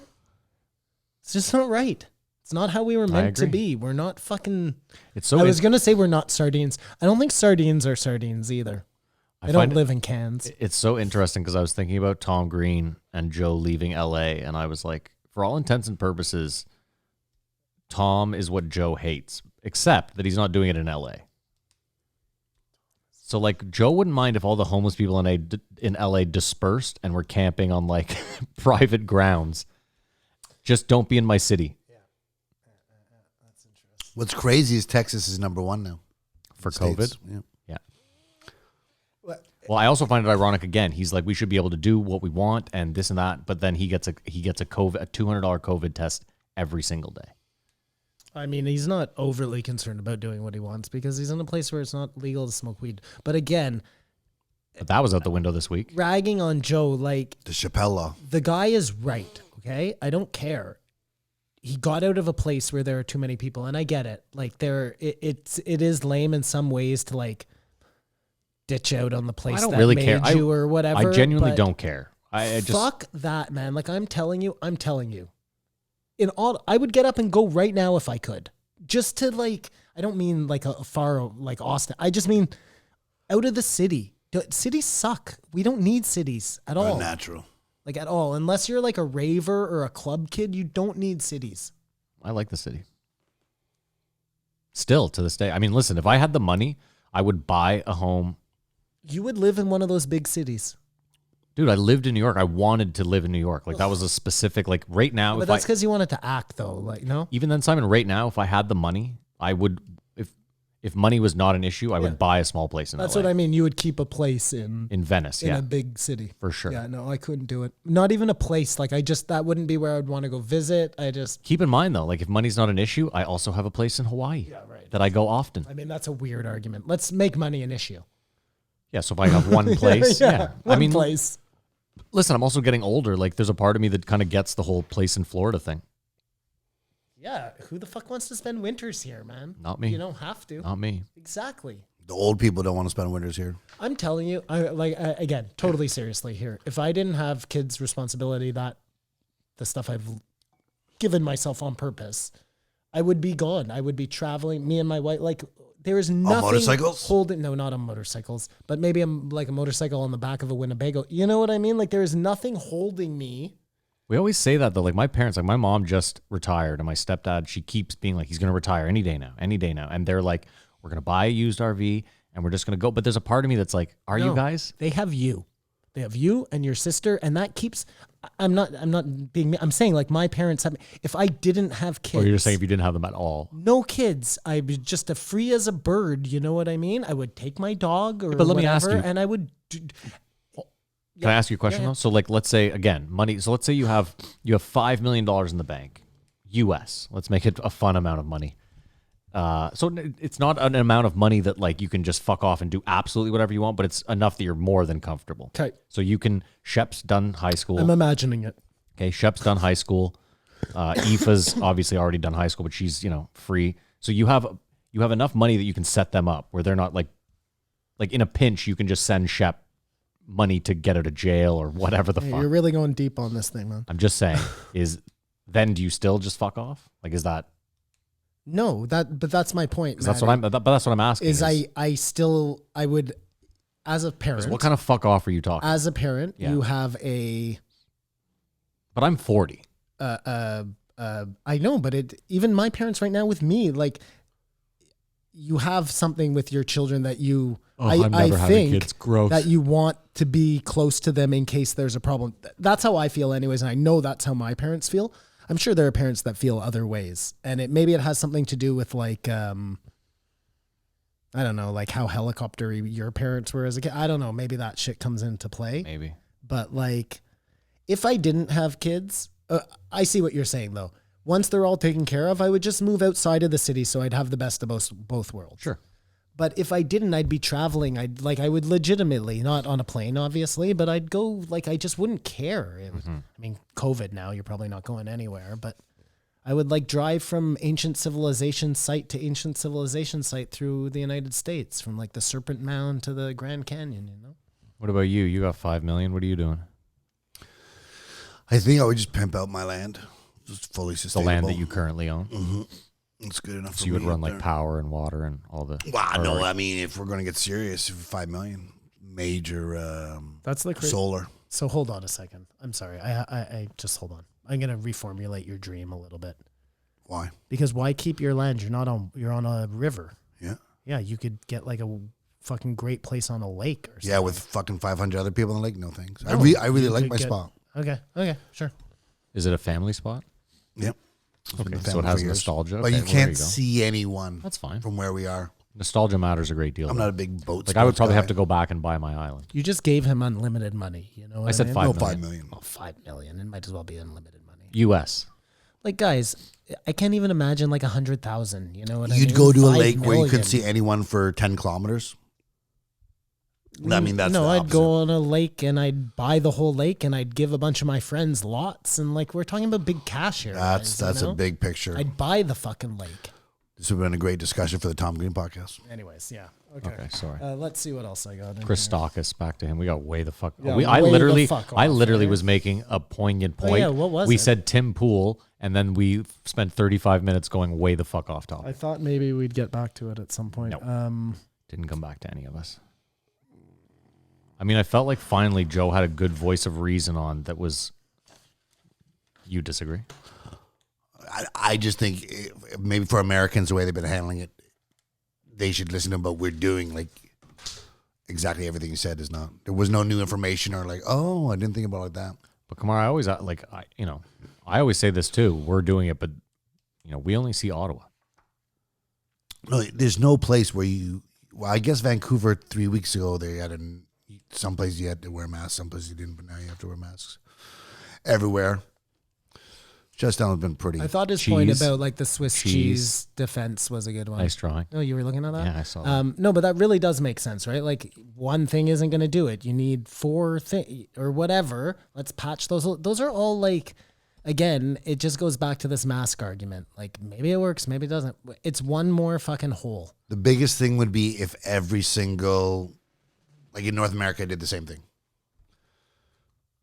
That's how you actually know what's working, what's not working. But every place is doing different things, having different results. No one knows for sure. Why? But it's almost, listen, excuse me, we're going to make it out of this. So in a way, you could argue that it's almost better. That's the one point he because conceded. at least scientifically, 10 years from now, they can look back and go, okay, well, this really worked. This sort of worked. And this absolutely did not. However it happens, there will be another side, and it should be really good when that happens. 2024, I think he said. That's assuming we don't lose a shitload more people. Like he said, he was like, this thing could come back and kill 10% of people. We don't know jack shit. There was that too. He wasn't all fucking happiness. He was laughing a lot. Could come back like in this wave, you mean, or a different? Well, he said there could be virus? a third and a fourth wave. But he was like, he said too, he was like, there's no reason that this thing didn't have a mortality rate of 10%, of 15%. He said, we're just lucky that it had a mortality rate of 1%. Yeah, imagine this was a sickness like you couldn't walk out of your house type of sickness. There you go. But it's not. We thought that, yeah, I know, but we thought this was impossible. And I know, oh no, we didn't he had a TED talk in 2015. Fuck off. You know what I mean? Like nobody thought this was possible because if they did, we wouldn't be in this position right now. There would be they would have had task forces. Human nature not to plug the dike till your feet are covered in water.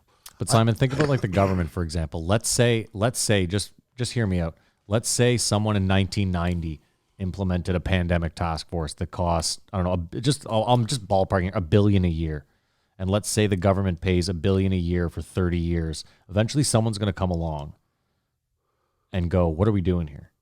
You know what I mean? They're going to say, no, of course. And that's exactly what happened. Trump came along. He said, we're not wasting our money on this. And he took it away. And then. But again, it's like some governors are heroes, some governors are not. Whatever. It's not all Trump's fault. But I got to say this.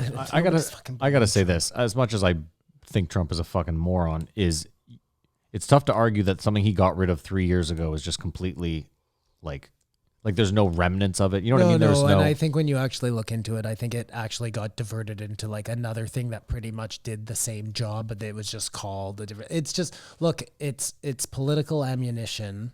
I mean, keep in mind, he could have easily in January when he had all the information said there's a potential problem on the rise instead of just saying it's just going to be the flu. He could have done a lot of things. He also stopped the planes from coming in from China, which like.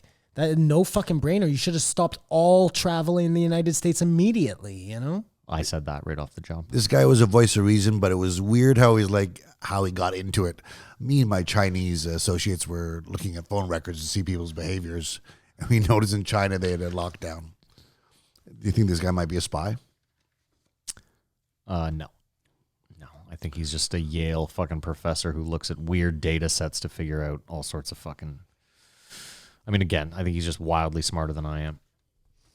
I mean, I don't even know. He laughed a lot. And then how do you decide, like, what businesses are expendable and which ones aren't, you know? Essential. Like, no, it's not essential. It's obviously, like, we know that the economy needs to stay open in some way. We've seen what happened when you shut it down. It wasn't good. You know what I mean? So there's some happy medium there. This idea that you can't go to a small store, but you can go to a giant store, like explain the rationale on that one to me, you know? I mean, even then it exposed, to me at least, it exposed a lot of public health issues that just go unspoken of forever. Like when they were like, what's up with the LCBO? Why is the LCBO keeping like all its normal hours? And the health minister came out and was like, well, there's a shitload of people that are dependent on booze, you know? And you're like, whoa, what? Like, the health minister just came out and said that we're going to keep liquor stores open. Like, it, you know, there's a lot of stuff that it was like a huge deal. They fought to have the liquor store open earlier for the longest time. 10 o'clock in the morning. I know, but I'm just, you know what I mean? There's public health issues that are unaddressed completely. Like we have this huge drinking problem that again is just swept under the rug that we're never going to talk about. What do you mean? Right now, it's about the same as COVID. What do you mean? Something like 14,000 people die from alcohol relation. I imagine that there are so many people drinking more right now, just like they said, because I know for me, like I'm at home, I'm not doing anything. I'm smoking tons of weed, like way more than I usually smoke. I'm smoking more cigarettes than I usually smoke. Couple that with the fact that like you're afraid to go outside, so there's all this stress on you. You know what I mean? Like, I don't know what's going on, but the button's red. It's recording. Oh, that's what the color it is. sorry. I just had a complete freak out. Was going to walk outside and walk around. Sorry. No, My bad. The clock's moving. That's what happens. It's red. Green means no go. My Red bad. means go. Oddly enough. no problem. What the fuck were we talking about? Booze, alcohol. Oh, just smoking more and shit. Yeah, it's just. I mean, listen. I was a weird drinker. I didn't drink at home almost ever. So like, I don't know if this happened when I was 25. Like, I don't know how this would affect me. I don't know if all of a sudden I'd be drinking at home a lot. Oh, that's interesting, eh? Because you only drank, but you also worked in a bar, so that was part of it too, right? But that's what I'm saying is like, would I now be in a situation where I'm sitting at home drinking alone all the time, or would I just be smoking tons of weed, kind of twiddling my thumbs? Like, it's a weird, because Well, no, you probably wouldn't be at home drinking because you weren't drinking to like drown your sorrows. You were drinking to be But social. you'd be in a different position right now because if you're used to working the bar, now your bar jobs been taken away. yeah. I mean, keep in mind, You'd be getting supplemented from the government. Like, hold on a sec, because they kept saying this. Did people in the States only get one check? yes, they did. One check, period. That's it. One. And then what happens? That was it, dude. Oh, well, What do you mean? If you had a job and qualified for employment insurance or whatever their equivalent is, that happened. But, Oh, so you were still getting money. but not everyone. Not everyone No, I qualified don't think. for it. Again, I think you maybe got like you could apply for welfare, but that wasn't. I don't think that was. And again, $1,200, Simon. That was, Like, say what the fuck you want about our government. yeah, And I'm sure it's not just our government. I mean, any government that would have been in charge in Canada at the time, yeah, everybody got their monies. yeah. Yeah. More But there's a than lot there of was- people in this country that are arguing that we've fucked the country forever and that we're drowning in debt. I'm not Conservatives. saying yes, conservatives. Yes. Look at our province, Matt. Yeah. We were already drowning in debt. Well, our province is a horrible example. No, but do you know the I'm whole with you. country was drowning in debt? We No, were no, no. never we Hold weren't on. solvent. I agree with you. Our province is a terrible example. Terrible. Terrible because we had a fucking moron. But all I'm saying is it's not like Canada was. I agree. We're in debt. We were always. Every country is always in debt. They're always operating in debt. So what's more debt when the debt is pretended? And I know that seems silly, but like you're talking about money that doesn't really exist, Matt. Yeah, but that's a dangerous. I- I'm just saying. They take your money from the bank. Yeah, I know. What okay? you're talking They about then though is take like that. They invest it in the stock market on socialism. futures. Yeah. Like none of that money exists. No, well, that money exists. I mean, kinda. Well, The same way the debt exists. the debt does.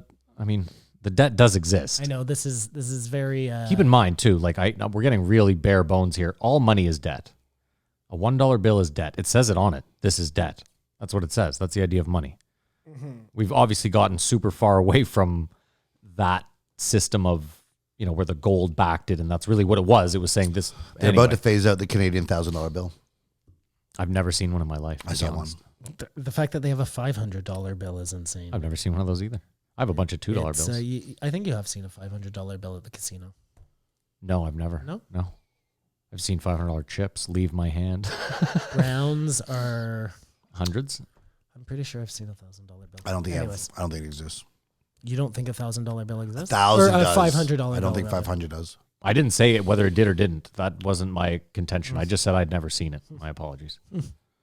It's like the white moose. Did you see those two white moose? No. Got shot. Somebody shot them. So, anyways, responses to COVID were starkly different between us and America, and hopefully this will help them be more informed. Do you think any snowboards, because there's a big issue, a bunch of Canadians want to go to Florida, as they always do every year, to get rid of the cold, they have to swear they're going to do a 2-week quarantine when they come back? That's a condition? Or should they be discouraged because they're being asked not to go? I don't know. That's part of the whole societal if you want to go to sacrifices. If you want to go to Florida till March, I don't know. I don't know. Like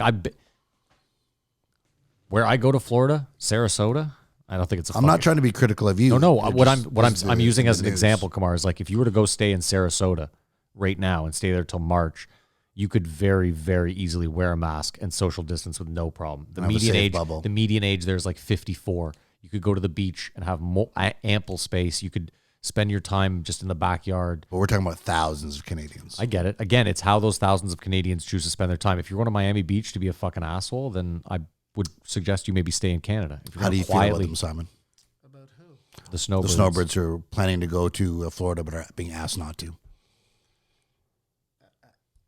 I mean, to me, like, there's a difference between Matt going to Florida and my aging grandparent going to Florida. You know what I mean? But this is just a fact. There's a bunch of aging Yeah, Canadians who are going to Florida. I think that old people should just stay in their houses right now. I don't think they should get on a plane and fly. I don't think they should put their bodies through that kind of stress in a time where you're trying to keep your body strong. Like, there's all sorts of things that play in it. Just stay put. It sucks. I get it. And it especially sucks for old people because maybe it's your last year in Might be, Florida. yeah. I'm not, and again, not being flippant. Like, that's the fact. Some Dude, people, my grandfather went to Florida. Sorry, they had a place, spent every winter there, went to Florida, had like a bad incident, had to be private jet for like 150 you told grand us, back yeah. to Canada and never went back to Florida. But you know what I mean? He didn't know. Like if you had told him this is going to be your last hurrah in Florida, like he just had no idea and never went back. So But listen, I'm with you. I mean, we've all made sacrifices. The young made sacrifices for the old, and now the old make sacrifices for everyone else. That's how it fucking works. They're not immune to buckle down. It's the winter. It sucks. Lock yourself in your house. Hire a company to come and shovel your walkway, and like we're all gonna make it through. You know. I mean, there's also the argument that like, you know, if I'm 75 and I don't, I might not just give a fuck. It's true. And that's an interesting argument too that I'd be willing to listen to. You know what I mean? As long as you're not putting anybody else at risk, go live out your last days in fucking Florida. What do I care? I mean, there's the big thing, right? Is that's what it boils down to. Who are you putting at risk? But again, it's like You never know. If it's them, then it's this group, and it was the problem in the first place. Just everyone do it. There's no exceptions. Just do it. So you're for, you're against. I'm not for. I just to me, like I don't care.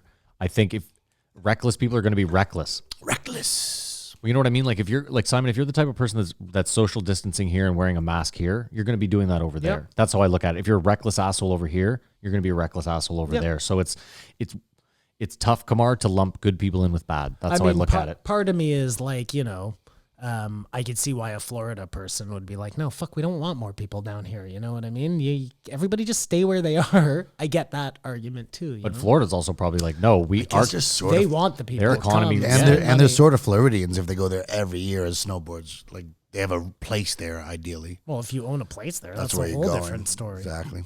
But again, I'm telling you, like a place like Sarasota that's like half snowbirds. You know, there's certain places that staff based on I'm sure. just that. My prediction is things will start to sort of feel like normal in September. 1 year from now, you're saying. A little less than a year, but yeah. Well, That's my prediction. I hope you're right. I hope I'm right too. I mean, listen, the summer seemed pretty normal, so there's a good chance that by fucking June, everything will have a semblance of normalcy. Well, in January, they said they'll start rolling out the vaccine. Ontario gets 1 million of one vaccine and 800,000 of another. So that's 1.8 million vaccines to go around for how many people live in Ontario? 5-6 million. But at least we keep Whoa, keep no. the 5 or vaccine 6 outside. million? There's 5 million in Toronto. Yeah. So how many people are in Ontario? Yeah, a lot more than a that. million in A million in Ottawa. There's Hamilton. 11 million, I guess. There's probably 20 plus million in Ontario. We have supercomputers. No way. I'll just check. I think so. But Well, there's 30 Oh, no, it's there's 36 30 in million. 15 Canada, million. But Quebec's- it is the most populous. I mean, Yeah. Quebec's pretty. province. 15 No, you're right. million. Okay, Well, Kamar's saying Quebec has the 15. most land, but Ontario has the most people. It's the province game. Anyways, I don't remember what my point was. Just wear a mask. Let's be done with this. Okay. Rate it. Do you want to rate it?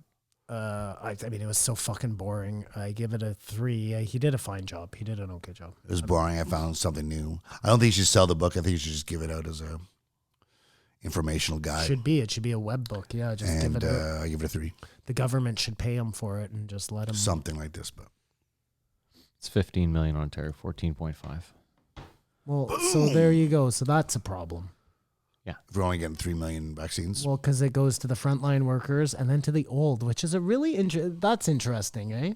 Yeah. I wonder what the rollout of that should be. I bet it makes more sense to give it to the young than to give it to the But old. he spoke the people about in this. the work market. Oh, did he? Yeah, he said, he was like, this is one of the conundrums we get to is like, he said, obviously frontline workers have to get it. Well, what he said, They get it first, for sure. No, what he said actually was the people that were part of the tests that got the placebo. Oh, yeah, I heard that. He said they That's- 100% it's have to be You're first. talking about like 50 people, 100 people. Well, he said it was 40,000 or something, so half of That many? 40,000. Holy shit, Well, okay. that's why that's why it got pushed Big through so test. quickly, Simon, because I think they tested so many people. Like a normal clinical trial might have 100 people. You know what I mean? I'm just making these numbers up, of course. Either way, he then said frontline workers for sure, but he said after that, he was like, the logic is to give it to old people, but he said maybe that's not the right thing to do. Maybe the right thing to do is to give it to people that are out and about every day that need it. You know what I mean? I don't know. Either way. That's exactly right. Again, I give it a 4.5. That's been the weird flex on this whole thing, is that take care of the old people. But really, I think you probably let the young people out and you really take care of the old people. You know what I'm saying? Kill them? No, I don't mean take care Oh, of so them not like that. take care of them. Okay. I mean, like, take care of them like we said we were going to, and then let COVID run rampant through their old age homes, you know? Or kill them. I give it a 4.5. I think a lot of people should listen to it, but that's it. Yeah, no, this is another one like the Osterhouse, Osterholm. whatever his name was. Either way, Another one Kamar hated, but one that I think is you need to hear, even if you want to disagree with it, listen to the information, you know? fair enough. Yeah. All right. You rated it? Did I? Yeah. Well, I give it a 4.5. Huge. Okay. We're gonna pay some bills, and we will be back. I forgot to say one funny thing about the Christakis podcast. At the end, Joe thought the book was called Apollo's Arrow. Yeah. And if you look at the title of the book, it is clearly Apollo's Arrow. Oh, I know. Like, try taking a look at the book of the guy who's coming on, Joe. Oh, I thought it was Apollo's Arrow. What does that mean? The problem was he was reading off the mask. Oh, I see. Apollo's Arrow. Yeah. It's like a Spanish word, Apollo. Well, I also watched it, and if you see Joe, he looks very like he's squinting and like trying to. That's funny, man. Yeah. That was a great moment. This is the most anticipated podcast in Matt's history.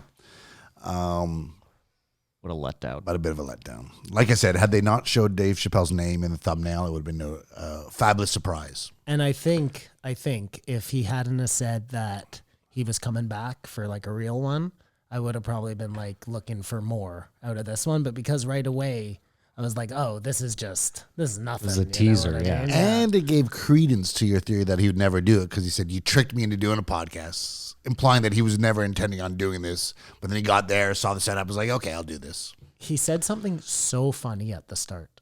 I can't remember what it was. He's always hilarious. He called Jamie Fingers, and I nearly pissed my was pants great. laughing. No, but he made one joke at the beginning. I thought maybe one of you guys would remember. It was so like I laughed out loud. Simon, I had such a wide range of emotion listening to this that it was a roller coaster ride for me. It really was. You're right, though. He did right off the bat make me laugh out loud. I don't remember what it was, to be honest. I felt in the beginning of the podcast, Joe gave us our blessing to do our podcast. When they talk about famine, there's enough for everyone to go around. I feel that was an indirect blessing. And the most interesting thing about the Darnell portion is he finally mentioned Brian Callen's name. Yep. Is it not? Yeah, I know, that was amazing. Is it not Donnell? It's Donnell, yeah. Yeah, so I just said put a Donnell. little respect on his name. I said Donnell. You said Darnell. You said Darnell. Donnell. Yeah, Donnell. Donnell Rawlings. Yeah, you got it. It's the Rawlings that he was throwing in the Darnell. The R was getting ready Yeah, for he him. said Brian Callen's name. Like, Yeah. that's literally the first time in 9 months. Not 9. When it wasn't COVID? That wasn't the start of the Brian Callen? Yeah, but not. I think it was more like June. Whatever it was. It's been a lot of months. It was Said weird. He said just it in mentioned that passing. he's the first guy who showed me a pit bull, but it was mentioned. Well, now he's not. He shall be now be named. He's off the list. Back to being Brian Callen. Yeah, he's just back to Brian. We found out that Soy Boy is a real thing.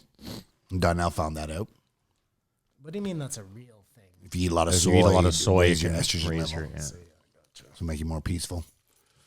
You mean it grows tits? No, I don't think it goes that far, Donnell.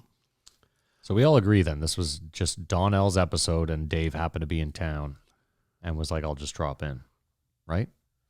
I think Dave and Donnell are in town together doing that Stubbs. Like I said, it was leaked the day before because Donnell gave a whatever picture of it's the two of called them. there, and he was probably just going there to like get Donnell to go like eat fucking barbecue or something. Pizza. We'll Sure. get you a pizza. Sure, exactly. Donnell gets so much feelings, eh? It's crazy. I don't even know if he's being serious sometimes or not. But I want to say something really important. The RZA is one of the most important figures in hip hop, arguably. and Donnell did not pay him respect. Dave comes in and Donnell shut his fucking mouth. He didn't say a fucking word unless spoken to. Except Dave is too polite and kept Of giving course. props to Donnell. Yeah, but I'm saying like that was the ultimate respect there. He didn't say a fucking word. At one point, Dave turned to him and was like, "What are you talking about?" I thought that was And he's great. like, "Well, no, I'm saying," and he's like, "Yeah, but that wasn't what we were talking about." You know, like You could feel the respect, although through Dave talk about Donnell, he came up with one of the best metaphors ever, where we have the recipe but not the ingredients. I just like that moment of seeing Dave, like you could see the wheels moving. Like he had already made a 20-minute bit out Yeah. of Donnell saying that. You know what I That's mean? Like super cool because sometimes I'll like hear something or see something and write that down for later. You know what I mean? Like I don't know when this is going to come in handy, but it is. yeah. I guess it's different when you're a comedian because you're constantly trying to look for material. My big problem is I had an ironclad memory growing up, and I live with this memory of my memory. So I don't write shit down, nor do I remember anything. My only concern about Dave Chapelle coming on the podcast, Sorry, one sec. You live with a memory of your memory, In my head, I have a great memory still to this day. I never forget anything. but you've forgotten everything. Short term, I don't remember a fucking thing. Oh, I see. So what you're I'm saying is like Gotcha. I think of bits all the time or things that are like that I think are funny, and I'm like, well, I'll remember that later and I'll write it down later. But I don't because I don't remember it. You can see that Dave probably just writes everything down right away. Well, yeah, Yeah. That's probably why he's successful. you're making your living. Yeah. Sorry, go ahead, Kumar. my only concern about Dave Chappelle coming on for his one-on-one podcast is he may just interview Joe. Because he's super interested in the hunting and all this stuff, and it could go that way. I felt like Donnell steered it that way. Mike, I was concerned about that too, but I have a feeling when he does go in there, it will be, God, I hope, a 3-hour episode. Oh, for sure. I Not wouldn't forever. say for sure. As long as he can smoke.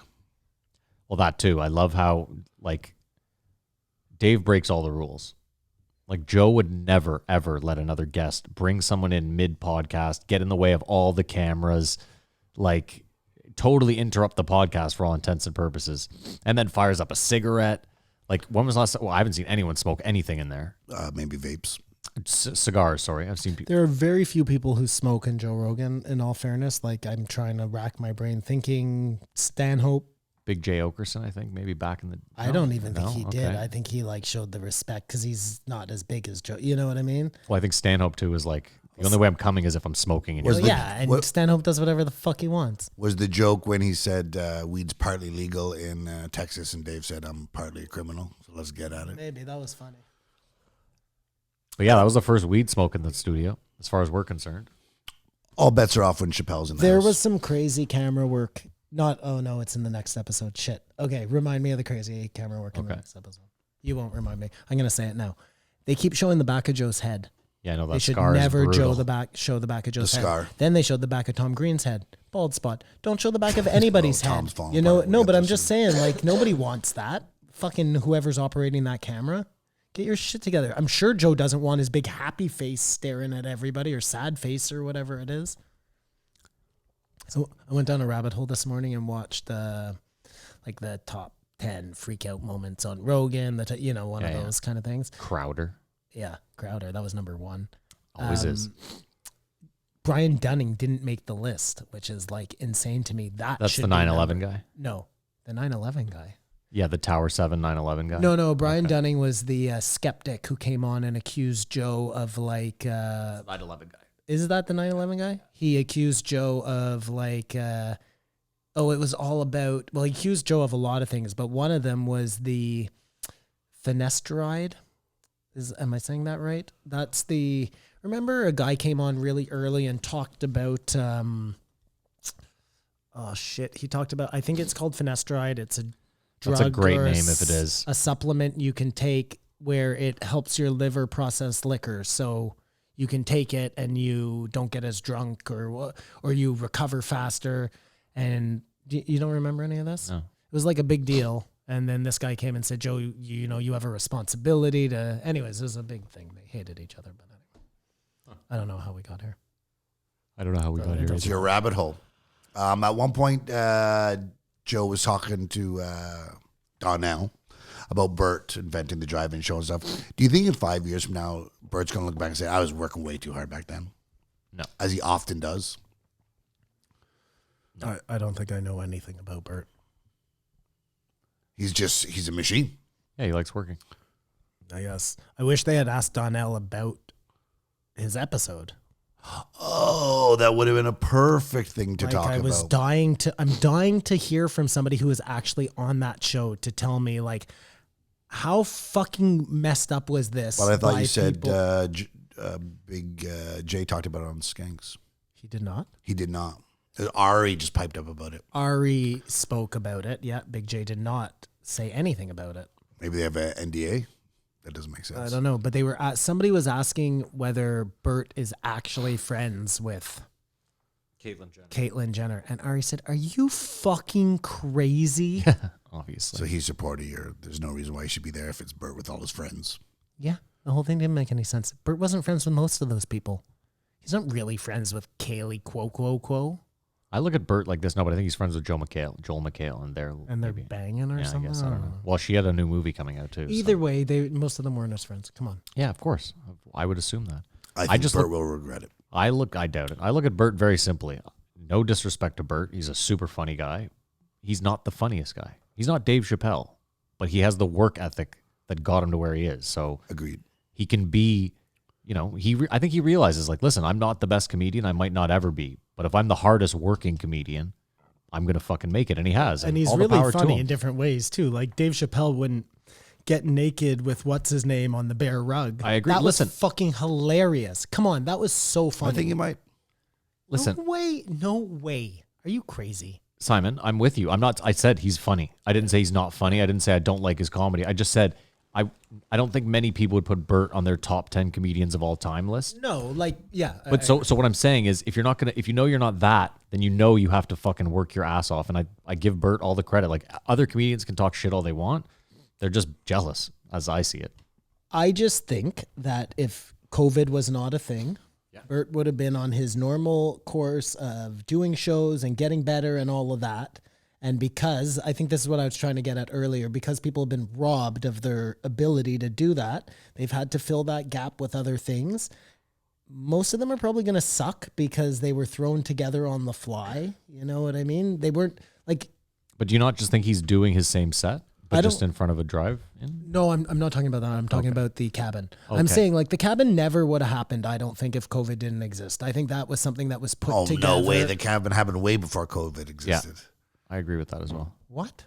They had to film that. You think so? Set You all think that that's up. true? Everything's done a year before it comes out, I don't know about that. except for South Park. Well, not in this day and age, Kamar. I think Netflix, given I can't guarantee a year. To rent that cabin, coordinate all those people. I assumed, and I could be totally wrong here now that I think about it. I could be wrong. But I assumed that was all, like, after during COVID started. working with the parameters, making bubbles. That's possible. That's what I thought. Hence the cabin. It's easier to you're out in the air. You're not having to do a lot of indoor shoot. I didn't mention my COVID assumption was that it was filmed in the spring, so still goes within your timeline. Anyways, because I don't think I have so much. I have more respect for Bert to think that he wouldn't have done that in normal times. It's just it seems like so far. Here's a guy who said, I'm quitting the Travel Channel. I can't believe we're giving all this time to him. I'm quitting the Travel Channel. I'm doing all of that because I want to focus on my stand-up. I want to be a stand-up. That's what Joe told me to do. And he did it and became wildly successful. And all of a sudden he's going to deviate. No, I think he couldn't do his shows anymore. He had to make money. I think it was in the can before COVID hit. I'll say this. I think they came to him before COVID, if anything. Like while he was... Netflix doesn't come to you while you're not doing anything. They come to you while you're hot. He got really hot doing those drive-in shows. It happened during COVID. Before that, he was doing well. No. Secret Time was pretty big for him, I think. Pretty and that's big. what I'm saying. Is But then Netflix... I think it is during COVID if it came out after Secret Time. The cabin is so much bigger than Secret Time. You have to be like a comedy fan to watch Secret Time. I get it, but... to watch everybody watch The Cabin. But Simon, the thing is, you have to realize, like, they might have had The Cabin. That might have been their idea. They might have had that on a shelf somewhere. And they might have gone to every comedian under the sun. And every other comedian might have been like, fuck this all day. Maybe. And Bert might have been the one guy who's like, oh, this is right up my alley. Yeah, exactly. And I mean... Listen, I'm not stuck on it. Here's what I'd like to hear. I'd like to hear Bert go on this show and actually discuss it, what he felt about it. Yeah, and where is Bert? He should have been on a long time ago. Like, He's busy doing shows, bro. dude, he's got a bus. He could go to Austin. He's gone everywhere else in the goddamn country. He probably hit Austin right before Joe got there, and now he's on tour. Why do you make so many excuses for Bert Kreischer? I don't think I'm making an excuse for him. I'm just explaining why hasn't driven through Austin yet.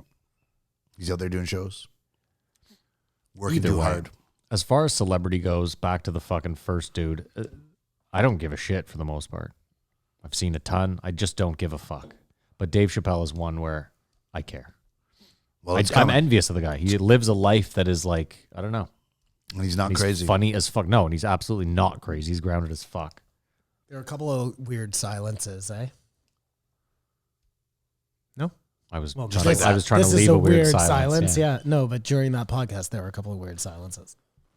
Well, I mean, first of all, let's talk about like the first 2 hours and 20 minutes is just him and Donnell, and it's really not a great podcast. But they did talk about election fraud, and Joe said, Mike Baker told me there's minimal to no election fraud, so we know there's a lot of election fraud going on. I mean, if we are, I don't like to go by those. And it's metrics. unfortunate. I don't want to be. It's a shit metric. But I think Biden will be president. And Trump will have the biggest conservative news network in the world. I was right about Tucker Carlson, by the way. What's that? He's going to be partners with Trump? No, that he's running in Oh, really? 2024. Yeah, that's what Well, they're all then saying he's- now. Definitely not going to be partners with Trump. No, he's not. No. Unless Trump's not running, and then he'll just put his weight behind Tucker Oh Carlson. no, there's a lot of most people are saying Trump's gonna go again.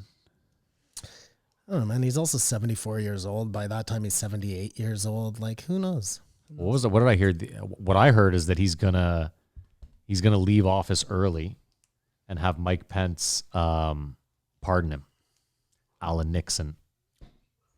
That's brilliant. That's fucking brilliant. He's just getting all the ducks in a row. Yeah. Well, because you can. That's hilarious. Well, it's what Nixon did. Yeah. Watergate. Yeah. So it's again, that's what the rumblings I've been hearing is that Trump sometime in January will leave office quietly, or probably not quietly, knowing him, and then Mike Pence will pardon any future charges that will go towards Donald Trump. Diabolical. There should be a rule that if you get pardoned by a president, you can't then run for president. Yeah, well, You know what I'm I mean, saying? there might be some stipulation So like that. In there. Who hey, knows? maybe that Who works knows? for everyone then, you know, and let him get pardoned. Like, you don't need to see him in jail. You just don't want him to be president again. Well, no, but you listen. We lock people up for nothing, so you kind of We don't lock people up for lots of things, Yeah, you know? I'm just saying it sets a bad precedent. We set bad precedents all the time. Are we gonna let Ghislaine go too? We probably are. Probably. Okay. Chances are no one talks about her. With this podcast and the next podcast, do you think there's, and our podcast obviously not being included, there should be a pet ban? No, why would there be a pep ban? Because they kept talking to dogs, and the dogs can't talk back, and it's distracting. Nobody was talking to the dogs. Yes, Darnell was talking to his dog, and Tom Green was talking Did it to his again, dog. Darnell. I didn't mind it. I don't care. I have a dog. I love my dog. It gave me hope that if I ever, never gonna happen, went on Joe, that Chico could come. Donnell's dog was just fine. It didn't fuck up the podcast at all. Tom Green's dog was a total distraction because it was a great dog, really well behaved, but Tom made it a distraction. Yes, Tom did. Yeah. Every 2 seconds. And then when he was feeling uncomfortable, he would talk about the dog. Like that was his, Yeah. you know, if there was a bad And in mid, pause. So I'll agree with you. Maybe some dogs should be. come see, come saw. I'm not gonna lie. I was amazed when I saw Donnell's dog. I was like, "What the fuck?" I thought there was a firm ban on like. I just thought there was no riffraff allowed. Period in the studio. Like no, that was it. There's a green room. If your dog wants to sit out there, he can. If your friends want to sit out there, your agent, your I manager. think Donnell holds a lot of weight with Joe. Fair enough. And Dave. No, I because of Dave, I think. Maybe, yeah. And then Tom was like, well, I saw Donnell's dog here yesterday. Well, he couldn't leave it in the van. He's not traveling around with like, true. I mean, he could have left it out with the security guard, but it's a little puppy.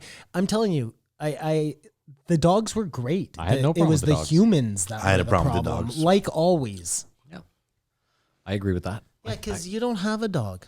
I have a You dog. probably wouldn't like it if they brought kids into the studio either. And if they were distracting, neither would you. Simon, pull forward just a bit. I know your back hurts. I just want to make sure you're in the shot at least. There we go. You're good. You're good. People want to see your beautiful face. My beautiful mug, my Yeah. out of control beard.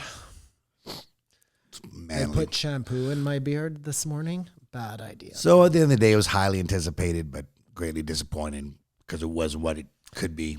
But I mean, listen, but amazing. How hold on. much better was this episode? Imagine it was just Donnell. Oh, it would have been shit. Like, come on, this Shit. was great. So give it what We it's. would have only had the mention of Brian Callum. Again, though, I will say this. Like Kamar said, if I had just woken up and seen no texts from anyone, nothing on anywhere, and had just seen in my feed Donnell Rawlings and had listened, expecting nothing, and then at the 2-hour 20 mark, holy fucking shit, that would have been way better. That would have been insane. That would have been way better. But you're like asking I to know. like somebody to tell you that Christmas doesn't exist. You know Simon, what I'm saying? in the first minute of the podcast, I said, I got what I wanted. I can't be angry at And it. more is coming down the pike. I really feel though like you got what you wanted because he said two things that were really cool. One was that he's definitely coming back. Yep. For a real good conversation. That's awesome. That's all and I cared two, about. he's going to be the first act in Joe's new club. Like, said it on air. That's fucking cool, man. Yeah. And I know there's a special. And you know there's a I special know in for the a pipe. fact. Yeah. And it got me thinking. Christmas came out as a year for Maddie. It got me thinking too. I was like, I cannot believe the hiatus that we all endured. Sans Chapelle. Oh, for the 2 years. Dude, it was 10. From the Chapelle show to the first special. Really? It was 10 years? He Maybe took off to more. Africa. Oh, he just went to found Africa himself. for 2 years. Yeah, but I'm saying is like he was not, dude. If you weren't in a park in Seattle where you were lucky enough to catch one of his little pop-up things, there was no Dave Chappelle. Yeah, no, it's very true. And he came back blacker and stronger. He is, I really feel like Dave would be a guy who was level-headed in real life. Yeah.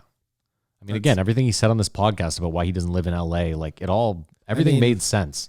It's really easy to be level-headed when you're a multimillionaire. I'm sorry, like in the end, it's hard. No, there's Yes. lots of multimillionaires that are not level-headed. Look at Kanye. Look at No. Trump. That's not what what I'm saying is like his level-headed. Yes, he's very. He has I like most of his opinions. You know what I mean? But it's easier to have those opinions when you're living in a mansion than it is when you're living in a fucking 2-bedroom apartment. That's all I'm saying. But I think I just look at it like False idols and all. Sure, but I just look at him as someone who's never changed or swayed. Never let anyone down. He's not Kanye. He's not out there being dangerous. Like, But even then, what I'm saying is like he's been the same Dave Chappelle for the last 25 years since he was 19. You know what I mean? Like we haven't really seen him. We've seen him grow as a person, but I think it's the same Dave now, money or not, that was on stage when he had like a 1-bedroom apartment. who did he talk to about? Holy fuck! What was I? Kanye. Jesus Christ. Tom. It was Talked to Tom. Yeah. Because I thought that was interesting. Yeah, we'll get to that for sure. But yeah, I mean, listen, I got what I wanted out of this, which is that he will be back for a standalone He's looking forward to it. episode. And I love seeing Dave candid. You know, not Yes. special. Just You never see it. you never see it, and Never. he's a cool dude, man. He didn't know he was going to be going on. Well, I thought about that too, Simon. As I was just like even that that Letterman thing. It's not It's so uncanny. it's Well edited. prepared, Yeah. yeah. Yeah, for sure. And Yeah, there's yeah. questions, and it's not a conversation where you can catch someone off guard or. I truly believe the only reason he did that was because it propped up his town. I think that's what that was all about. Oh, the Letterman thing. Ohio Letterman. featured Gotcha, and yeah, Letterman. yeah. Say Letterman was like, "You want to be on my show? Yeah, sure, but we're going to do it here, and it's going to be like a 20-minute infomercial for my little place to help." You know, Someone whatever. was telling me though he did that for all of them. Like he went to Kim Kardashian as well and did a little like walking around thing with her as well. He did. Yeah, no, that is true. That is true. So I'm not sure if it was just... but I'm saying, so maybe that's the only reason Chapelle agreed to do it, because that was the format. Sure.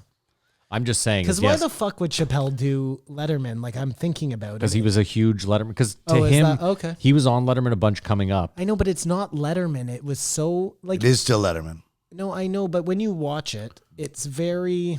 No, but you got to realize produced. What I'm saying is, in his mind...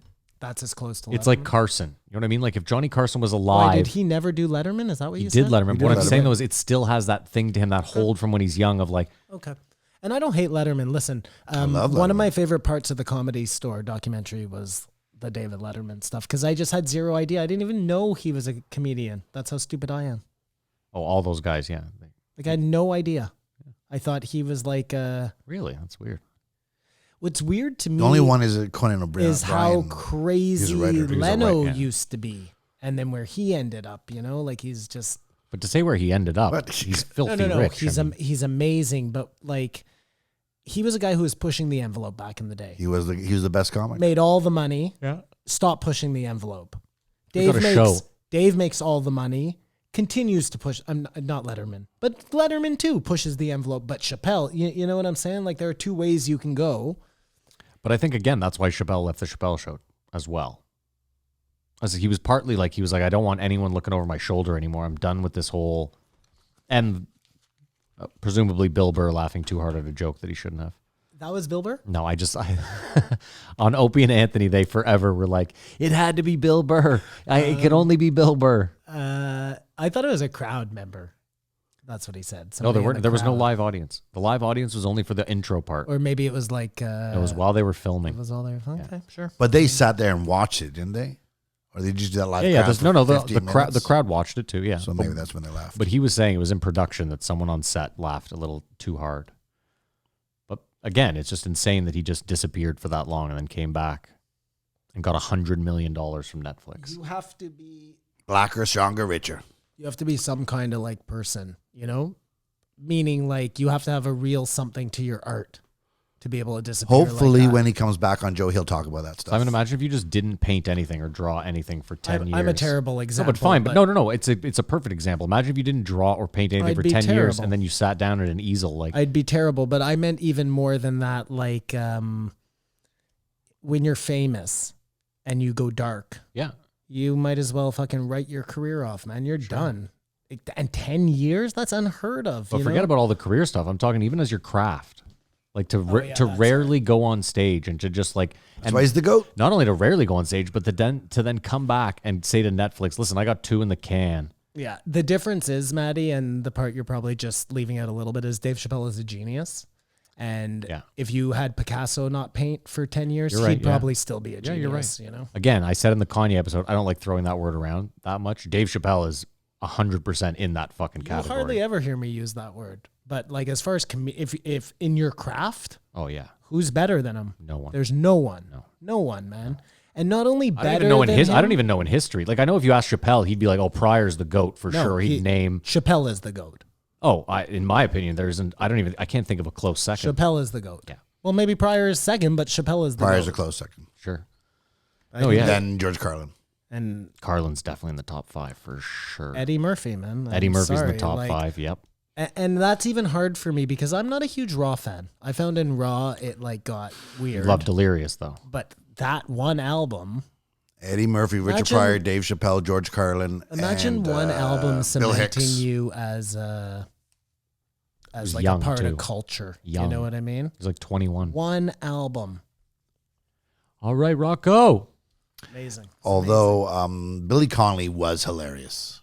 Billy Connolly's the guy from Head of the Class? Yeah. Billy Connolly's before Head of the Class, like he was just an incredible comedian. Yep. I cannot he is forever Head of the Class to me. Yeah, but Head of the Class? And he's not even original Head of the Class. Wasn't he? No, it was Dr. Fever. What is Head of the Class? Yeah, Johnny Fever. Before your time. Was it Johnny Fever? It was Johnny Fever. Jesus Christ. Sorry, what are you saying, Matt? What's Head of the Class?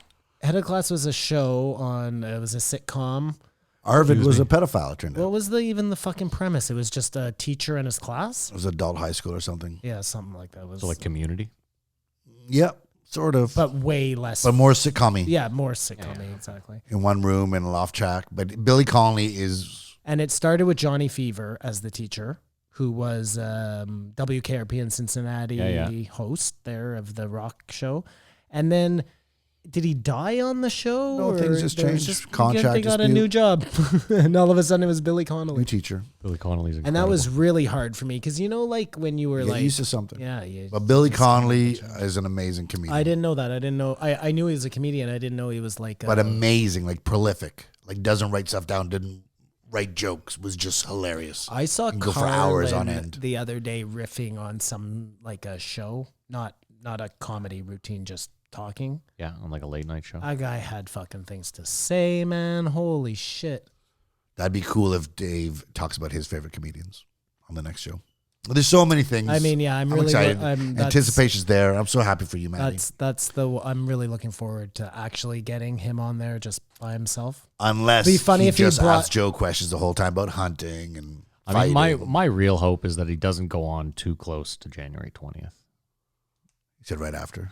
Yeah, I hope. I don't know. Because then it gets bogged down by election bullshit. Yeah, I'd Yes. rather just didn't get bogged down with that. I agree, man. That or it would COVID. just be nice to just hear Dave just talk. Like, I just want one of those old school Joe Rogan comedian podcasts. But listen, man, if he gave fucking Tom Green 4.5 hours, he can give Dave 5. We can have 1 of COVID and 4 of everything. Listen to you though. You Hold got on. what you want. You said, I just want this. No. I'm happy. Listen, I can't complain. I got what I wanted. So, let's just hope that when Dave shows up, that the Buffalo Trace comes out, because that's more likely than not going to end up in a. Somebody, cup of cocktail. That's the key. Although that doesn't work all the time. No, Somebody mentioned that maybe we called this, said, wouldn't it be crazy if Chapelle came on with Donnell? Like, Sure, I'll take is that credit for it. possible? I don't know. I think we made That would it be a happen. great clip if it was. Never going to go back and No, find it. I'd need that guy to give me the. Yeah, give me the timestamp. I'll tell him I need the timestamp. Yeah, because I don't think that happened. As much as I'd love to call something like that. We say a lot of things, Maddie. Like I said, When though, you throw a lot of shit at the wall. that's true. Some of it sticks. Like I said, though, I think it's interesting that Dave got to Donnell. Very interesting. He RZA'd Donnell. I mean, Donnell, because Well, the you gotta RZA. fit RZA in there because that's where it happened. Well, I'm just saying he Donnell to RZA would whatever. You know what I mean. And everyone was happy this time. It only had 5 million views. What? Yeah, I was surprised. What? Yeah, No. I swear to God, if you go right now, I bet it's got 5 million. I really like Donnell. Like I do. I like most of the time when he's talking. The only time is he serious when he's like He you're got being shot? rude to me, Joe? You know, he's joking there. He's joking. okay, perfect. But that's the problem too. Is sometimes Joe does this thing where someone serious comes on and he jokes all the time, and then it's like, oh, I was just joking, and then a comedian comes on and they're joking, and Joe's like, what are you serious? But that's what I mean. Like Joe always deals with it like, oh no, Donnell, don't worry, man. You know what I mean? I Like, think Donnell's sensitive. I don't. I think it's all I think it's just a but thing. does Joe not know that Donnell is joking? Like that, there's some weird disconnect. Yeah, I know there, it is and, weird. Yeah, I agree. it doesn't bother me that much, but I just didn't. I'll say it. I didn't love the first 2 hour and 20 minutes. Maybe it was the anticipation of where's Chapelle. Maybe that ruined it. Thumbnail. But it wasn't. I didn't love the Donnell section. there of was a this. lot of repeating of the. It was just. Yeah, I'm with you. Yeah, it wasn't But great. but it wasn't it wasn't terrible. No. He's had worse times on Donnell. It's just it.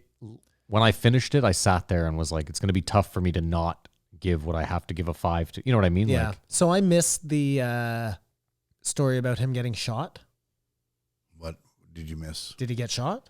yeah, According to him. that's what he says. Yeah. Because so I'm listening. I'm like, oh well, I missed it. Should I go back? I'm like, no, don't. They'll explain it. And He then doesn't never want to say. He explains doesn't it. want to say how it happened. Oh, he doesn't. He course just not. says he got shot in the pinky.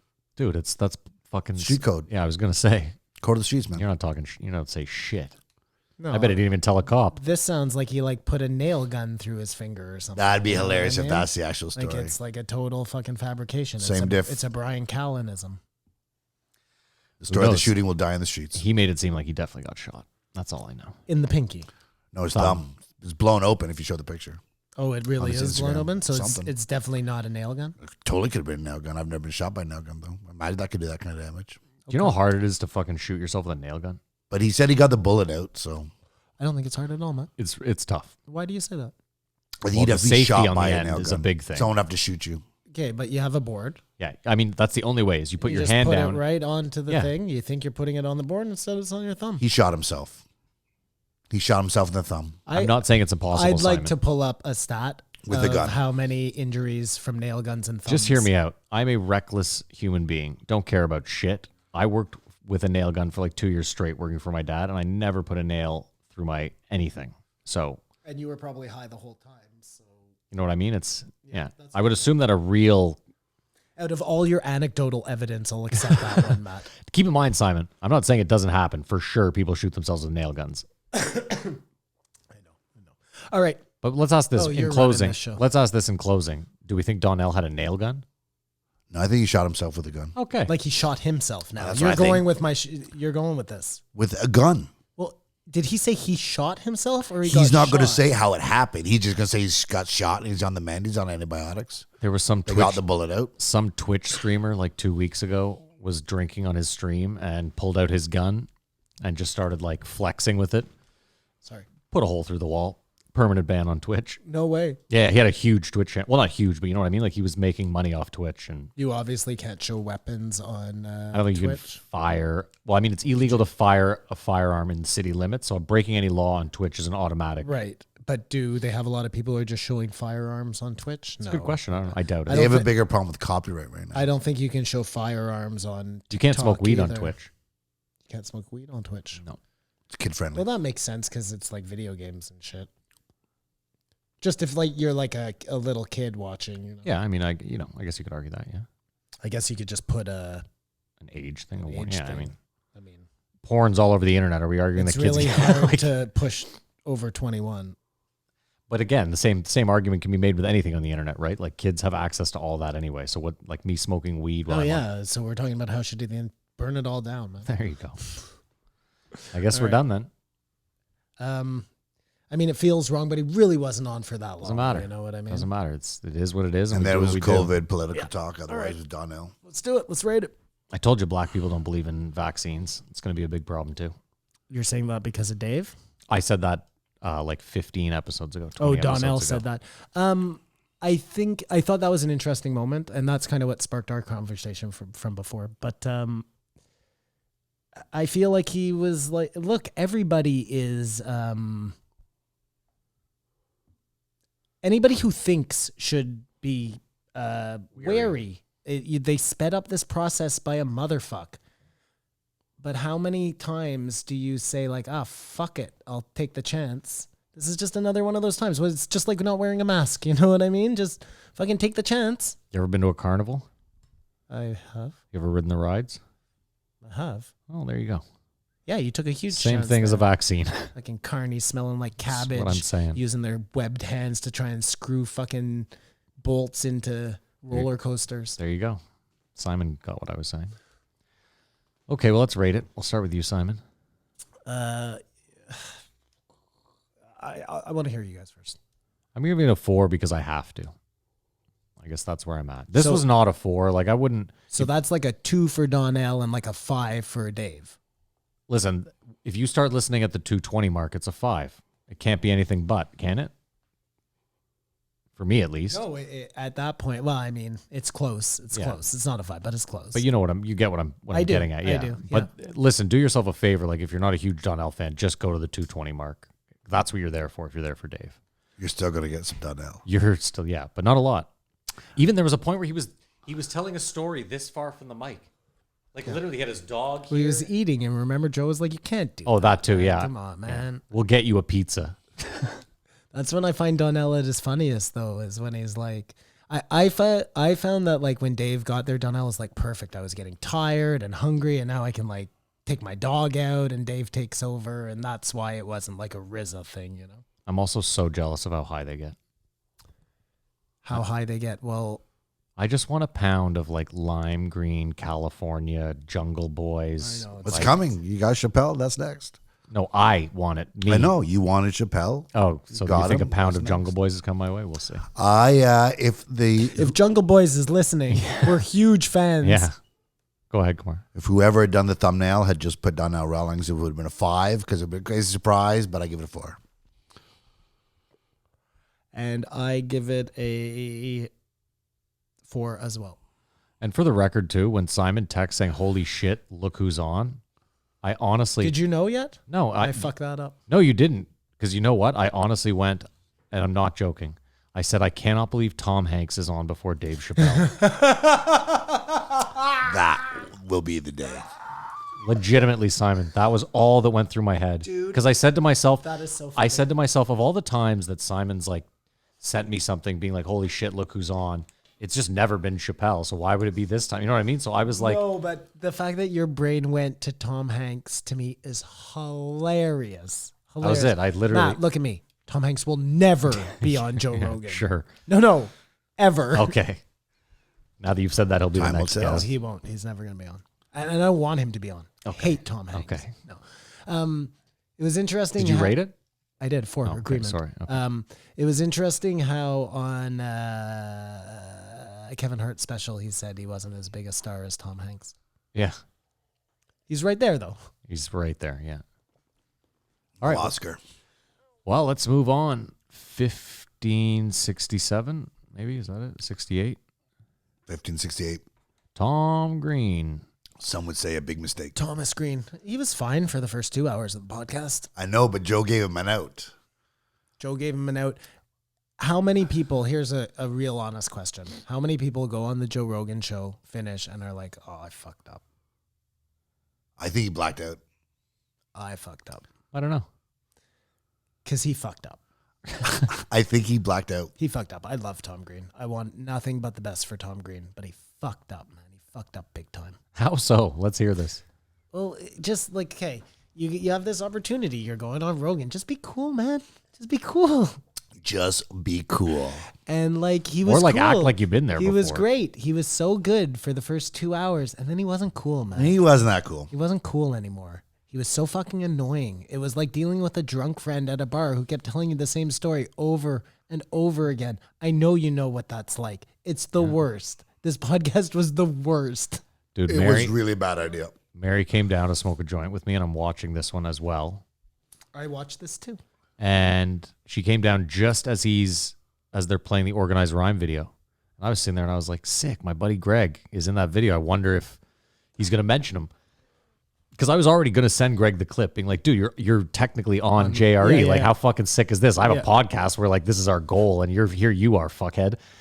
And then he mentions him. He's like, oh no, this is my buddy Big Stuff, Greg Campbell. He's killing it in real estate, like Blue Panda Realty on Wellington. That's Greg. Oh, no way. Yeah, that's... I didn't know that. He gave him the biggest shout out. That was the highlight of the Yeah, episode that's for him. me. So it was Tom, Greg, and Jordy. That was Organized Yeah. Rhyme? Or Disorganized Rhyme, Was. rather? What's the name? Organized right. Organized rhyme. Organized yeah. Rhyme?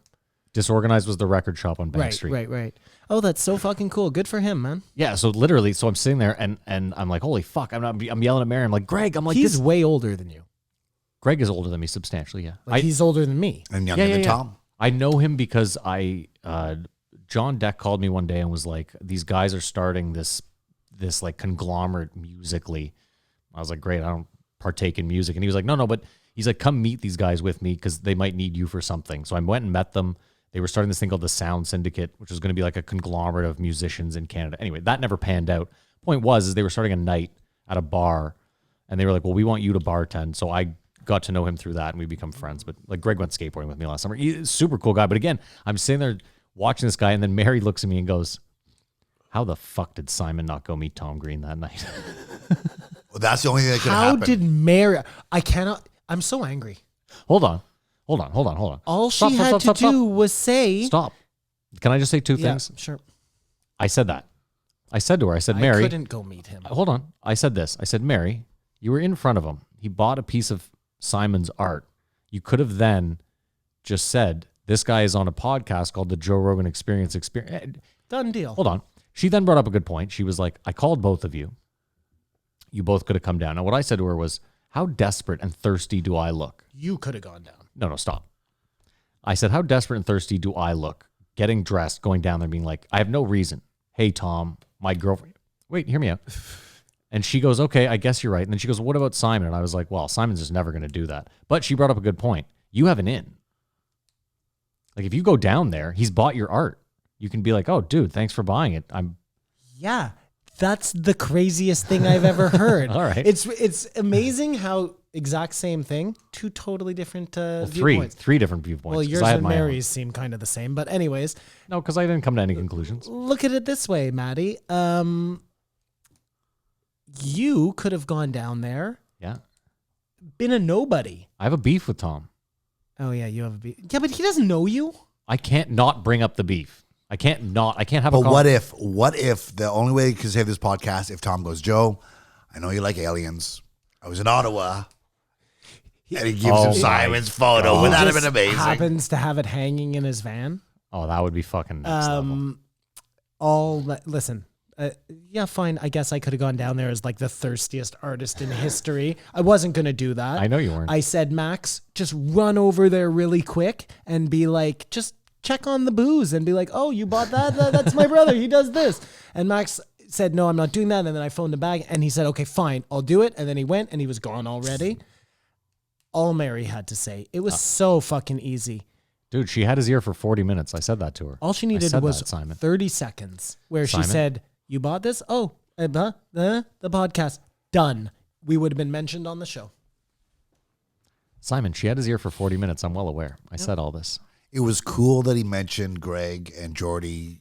And Ottawa. He's talked about Ottawa. But Did he mention talked, Jordy? Yeah, for this time. Because last time he Like- talked all about organized rhyme and he didn't mention Jordy. By name? And he mentioned Greg. Yes. Jordy Ferguson. Because I lost contact with him. Okay. So he already talked about that. He also mentioned Glenn. Not Glenn. Who's the other one?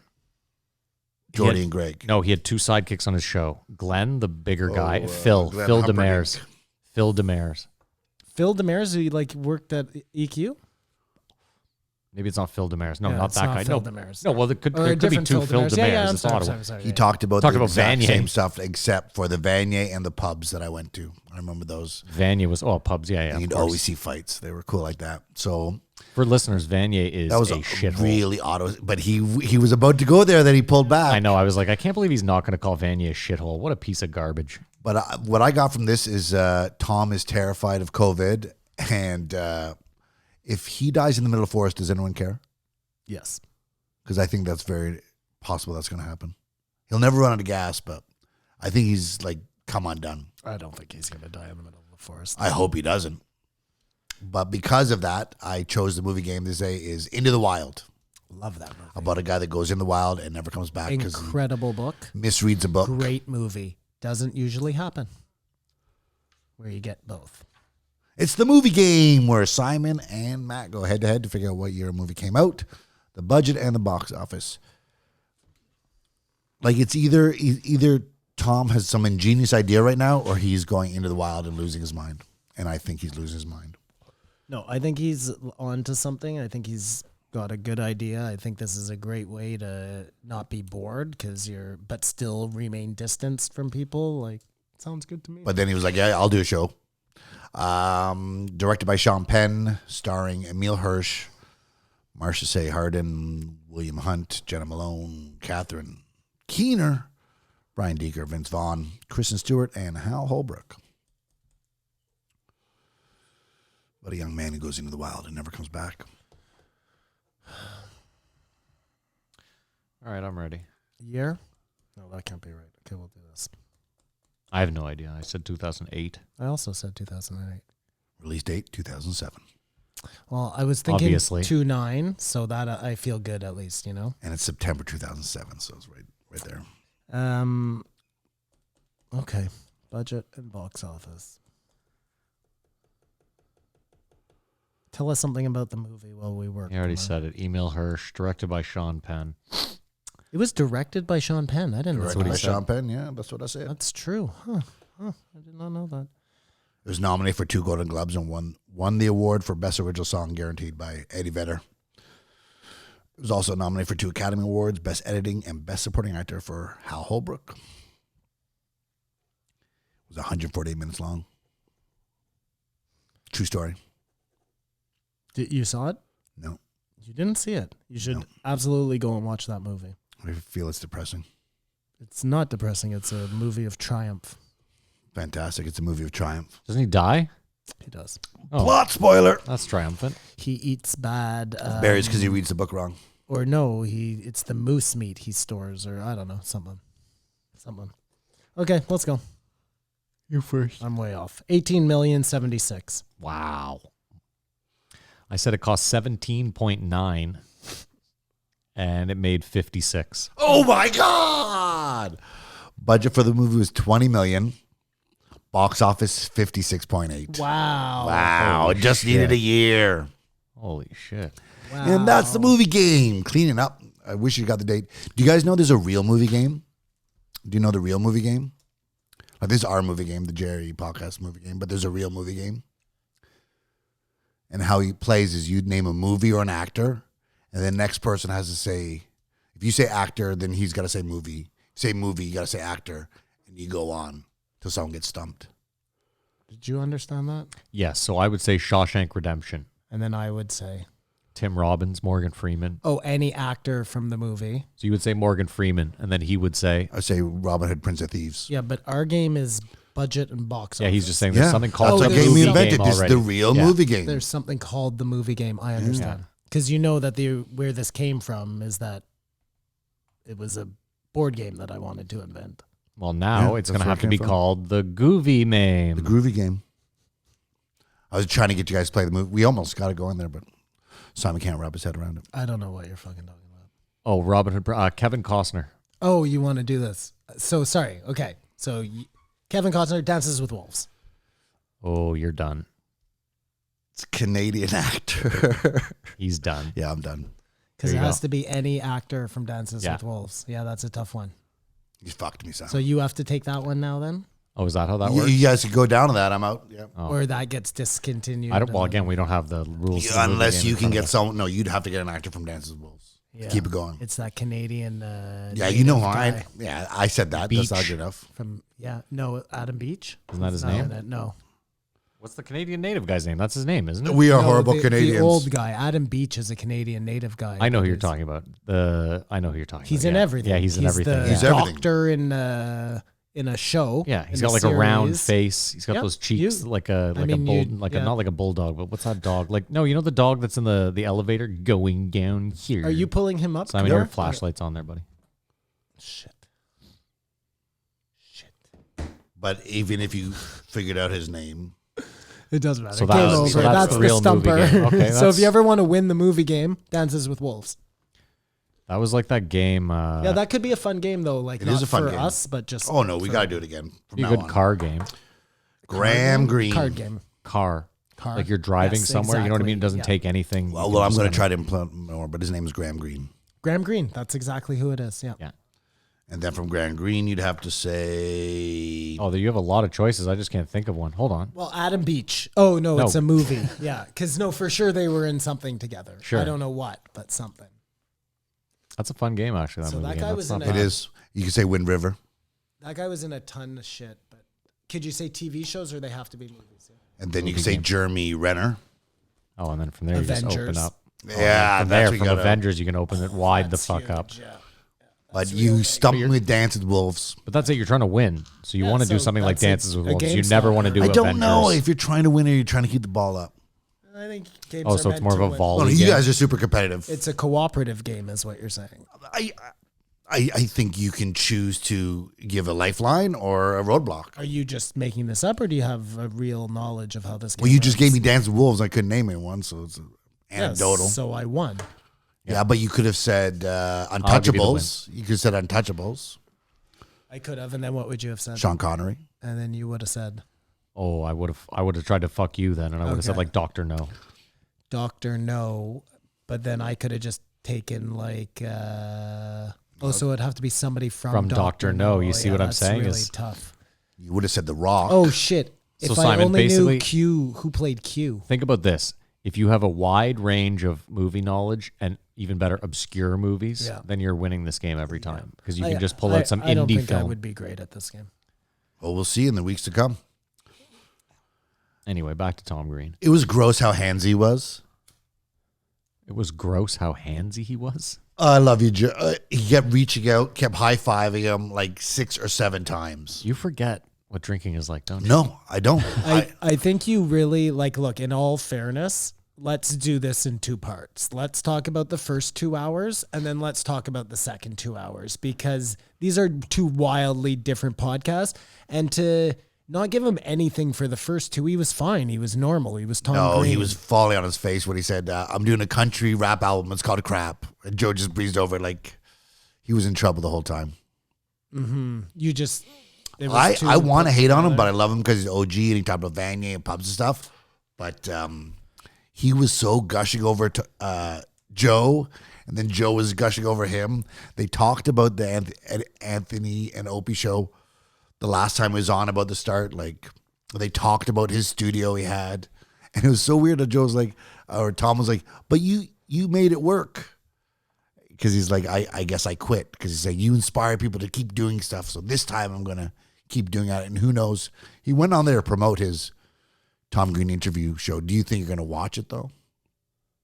Absolutely. Did that not. inspire I'm not you? a Tom Green fan. Like, I would go watch his work. I just, I can respect him for some of the stuff he's See, done. this is where I disagreed with Joe. I don't agree that, so let's say you really like Theo Vaughn. I'm not going to watch Theo Vaughn on every podcast he does just because I like Theo Vaughn. Right. I disagreed with that wholeheartedly. Like, if I don't like who's interviewing Theo Vaughn, I'm not just going to watch it because I think Theo Vaughn's funny. Maybe some people will, But there's not some me. guests on Joe Rogan, if they went on Theo Vaughn's, you'd probably want to see how he interact with them. Maybe. He just recently did one with a female trucker. Yeah, I saw that. Yeah. Like, he's out there, doing stuff. He's always had really weird guests on his show, though. Or interesting, peculiar. Or guys you wouldn't expect, like Jordan Peterson. Yeah. Tom Green told Joe he loved him at least 6 times. Yeah. At the beginning, it was in the first part we were rating it was legitimate, but by the end it was like, and when he tried to give Joe more booze, and he was like, no more. Dude, there were a couple of moments at the end there when Joe was trying to say something and Tom kept interrupting him where you could really, that's why Joe makes the big bucks, because a normal person there would snap. I don't know if you noticed too, Joe was drinking bottles of water at the end. Yeah. If you watched it. Well, and he took glutathione. Oh, and the other thing too, I thought this was an interesting little topic about the last one. Dave Chappelle drank an entire pot of coffee in the 1 hour he was there Natural caffeine. to himself. He did drink a lot of coffee. He smoked a lot of cigarettes, too. I think the most Jarmusch. interesting thing we found out about this podcast was when Joe explained this is just a temporary studio and that there is a big studio coming on. We had known that from Tim Dillon, but I wonder, was this always a temporary studio, or did he move into this one and decide from feedback or whatever, no, this is exactly what I want? What do you think? I don't know. I personally think that it was going to be the real studio. Got this flack. He was like, fuck this. I'm Joe Rogan. I'll build a... No, actually... The only reason I disagree with that is he needs a because... compound. Yeah. Well, the only reason I Yeah. disagree with that is because Joe is never the type... Joe's the type where if everyone's like, I hate the studio, he'll double down Yeah. and throw I- gay pride flags or something. I totally take that back. I've come 360 in There was never going to be 0.9 milliseconds. full-time studio. Yeah, because he wants a place just like the last one that has an art, but he moved on a whim. It takes a time to build shit. Although out he like that. said, "Is this for real?" I was like, "No, I just decided that." He was fucking with Tom after a while because he goes, "What's the motif of this?" He goes, "A Chinese restaurant." And Tom's like, "Oh no way! I never noticed that." And he goes, "No, I'm just fucking with you." But just back to my original point, Joe lives on a compound now, whereas before he was still kind of in. It was. I don't think it was He's in a neighborhood with lots of acres. land. I think he has acres now, so I imagine he has an archery thing on his own land. Maybe he doesn't need that at the He studio. needs training. He needs his float tank. He needs a games room, possibly. Simon, if I'm Joe Rogan... Place to park the I'd have cars them both. inside. No, but if I'm Joe Rogan too, my man cave would be not at home. Yeah, that would make sense. Yeah. Yeah.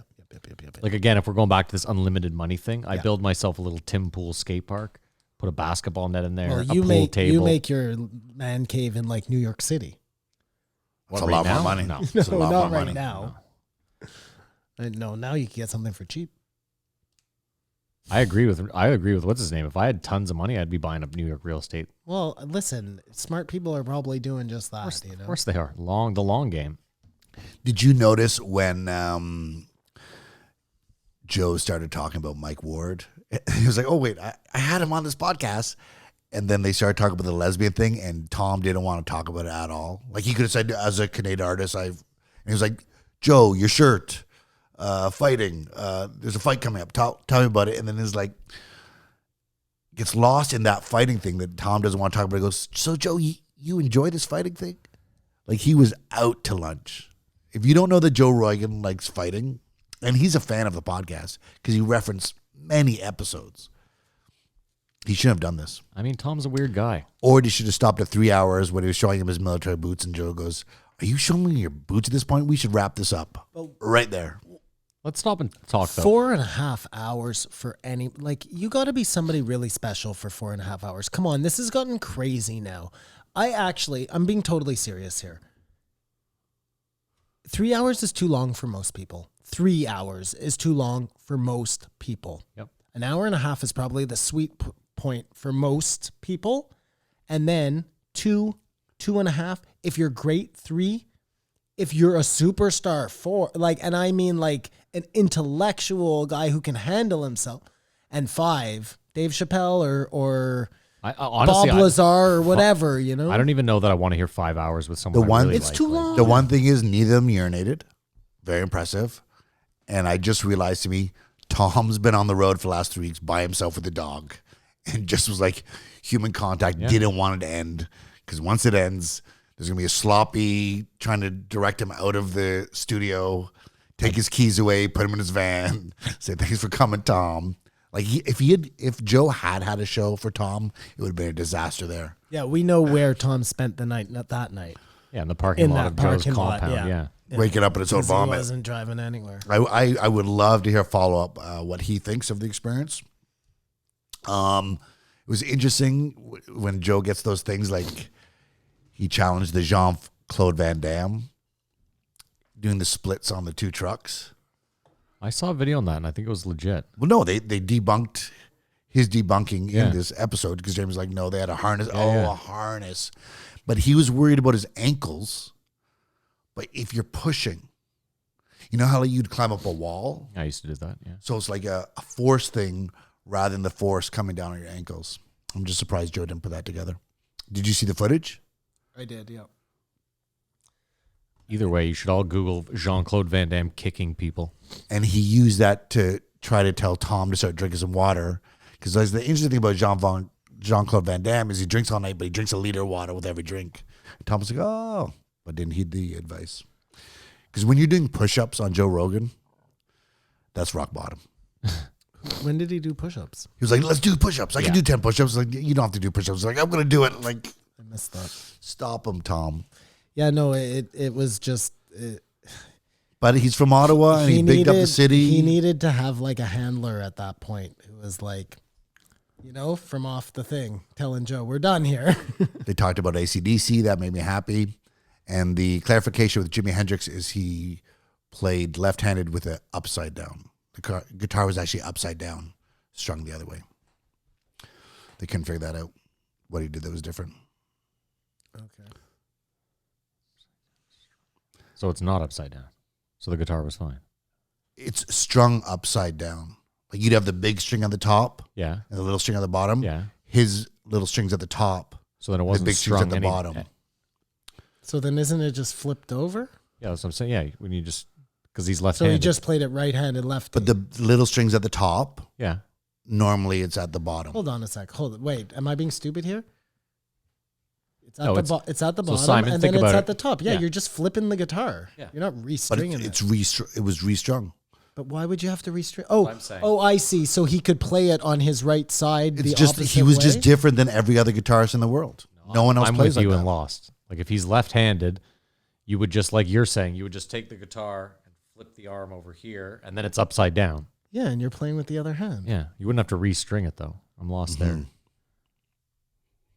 Whatever. Who cares? I mean, Either way, the guy was an incredible guitar player. And still revered today. Yeah. Okay. Is he, though? Guitar seems like ain't what it used to be. Jimi Hendrix? No, just the guitar. Like, No, but when you talk about greatest guitarists in the world, I get it's it like for Jimi sure. Hendrix, Yeah, Stevie Eric Ray Clapton. Vaughan. I mean, I wouldn't even put Eric Clapton in there, me personally, because Most I don't people know would. enough. Do they? Okay. Yeah. Stevie. Ray Vaughan. Ray Vaughan. No, I was thinking of Led Zeppelin. Page. Jimmy. Page. There it is.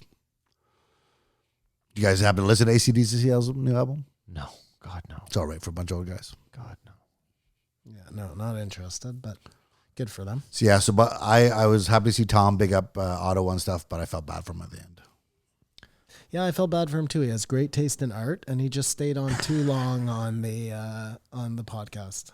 I mean, was I it. got to thinking that I was like, I don't even know how Tom Green is even there. It's just insane. This is to the me. inspiration for Joe to start podcasting. No, I get it, but it's I really feel like Joe, at the 3-hour mark, should have ended it, but I feel like he was like, this guy drove all the way in his van to come see me. I got to give him his time. And I think he was just drunk enough that the conversation just kept going. Joe was just drunk enough. Just drunk enough. And then when he sobered up and Tom didn't, it was like, Well, at 4 hours, he's like, okay, it's time to go home.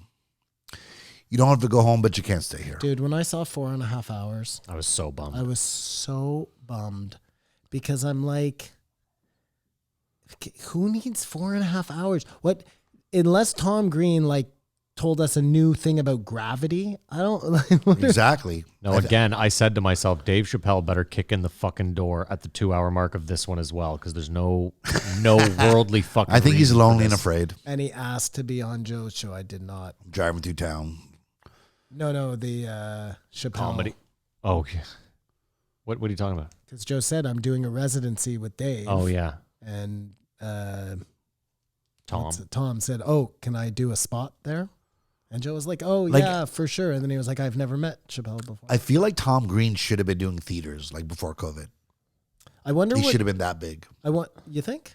MTV show, I wonder what Tom Green, like a 5 minutes is like, because I assume it's him telling stories, not telling Are you jokes. talking about his podcast? No, Oh, you're I'm talking about his a- 5 minutes of stand up. Yeah, like what would he do with 5 minutes at a Joe Rogan, That's a Dave good question. Chappelle? probably talk about missing a nut. Have you seen any of his Yeah. comedy? Does he have 5 minutes, or does it have to be 30 minutes? I don't. I've only seen him do long form. So Have you ever seen he'd take a John chunk Doerr? out of that.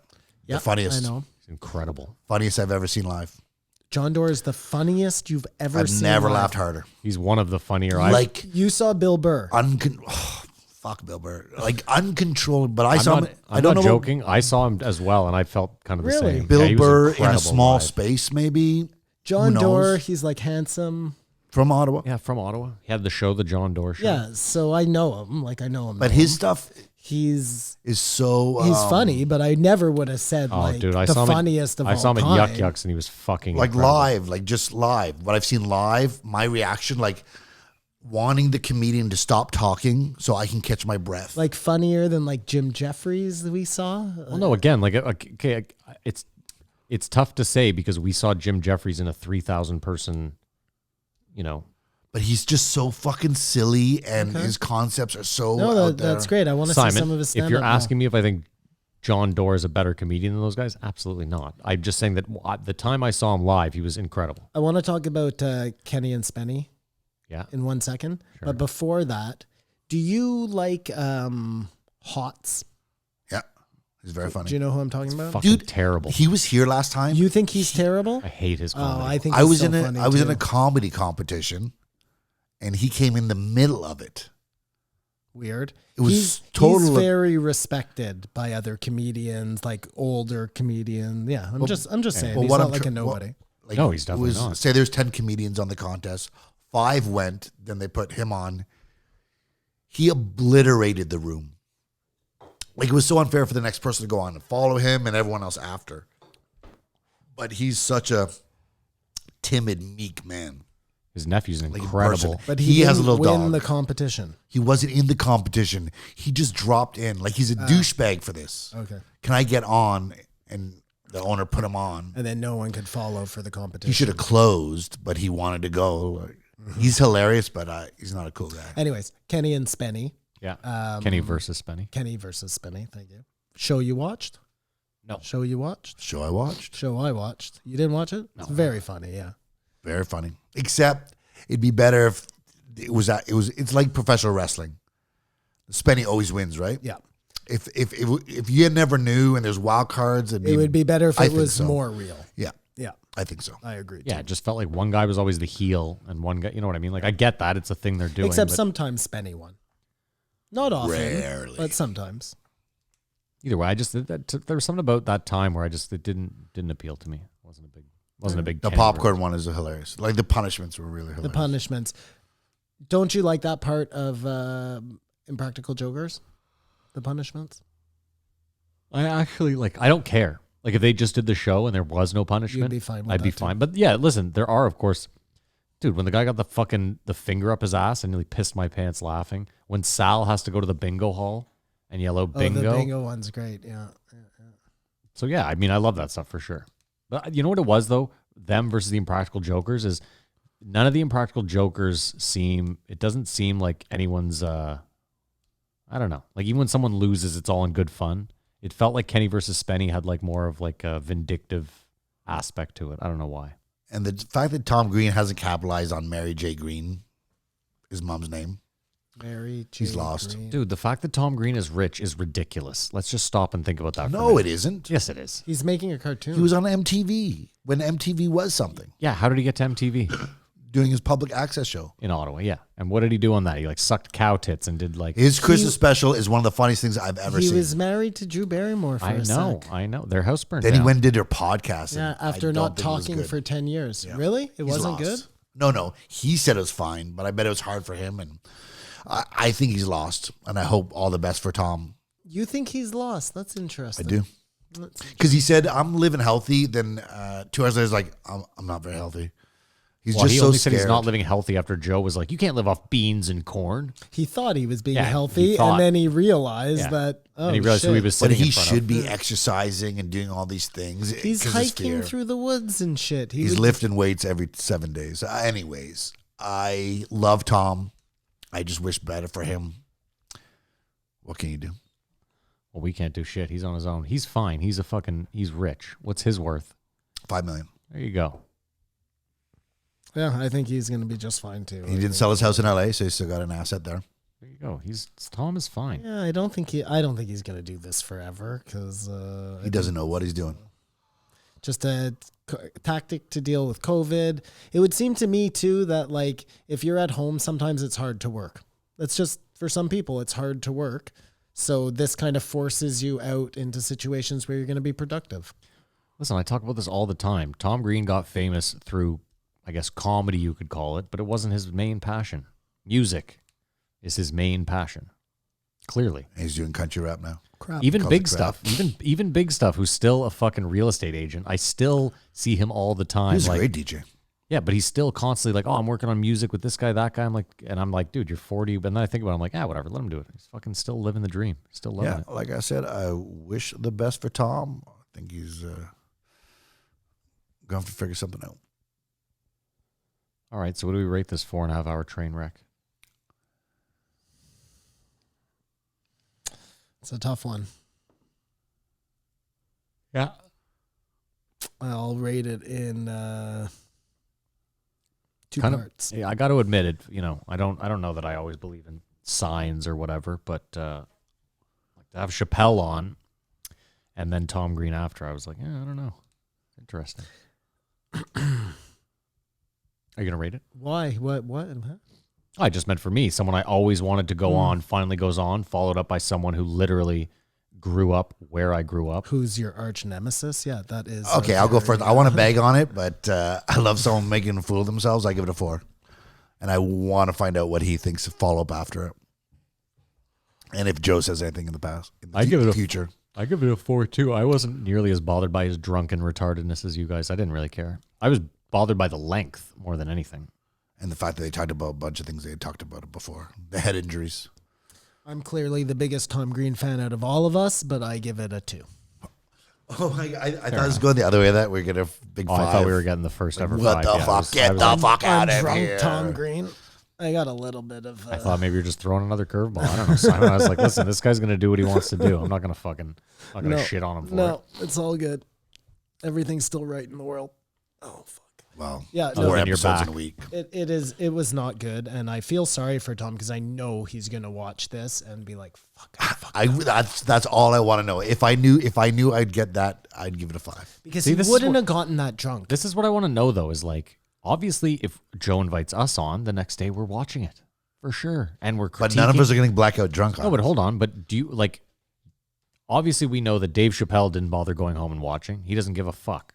So my question is, do you really think Tom watched it the next day? Yes, I do, because he's nothing else to do. All His van 4.5 by hours himself of with his it? dog. No, Oh. and I don't think he watches it because I think he's like, dude, I never want to I watch couldn't. that. I You know couldn't what I agree mean? more. He doesn't remember what happened. Do and you guys listen to these episodes every week? I do. No. See, that's what I'm saying. Mostly because I don't want to hear the stupid like stance I took on something I don't even feel the same way now. Like I just don't. Like Fair I enough. don't want to hear But it. again, you could argue that maybe Tom would have the same thing, drunk or not. That maybe he'd just be like, I don't want to listen to it. I was there. Oh, I agree with you. I don't think he's going to, but I do think he's going to be disappointed in himself. I don't think you have to re-listen to know that you fucked up, you know? Listen, I bide as- my time and wait to find out if that happens. As someone who used to drink, there's a good chance that he was like, I fucked up. You know that feeling when you wake up the next Yeah. morning and you're like, I shouldn't have done that. And then you drink so you don't have to worry about fucking up. Yep. The cycle continues. Don't drink and drive. That's our message from Tom. Even though he's got a cooler of beer in his van. I didn't see his van. Is it fucking cool? Yeah. It's nothing crazy. Oh, shit. We didn't talk about this. The coolest fucking thing I've ever seen is that Audi with the hubcaps. That Oh, are with the- Donnell. Are the Lights.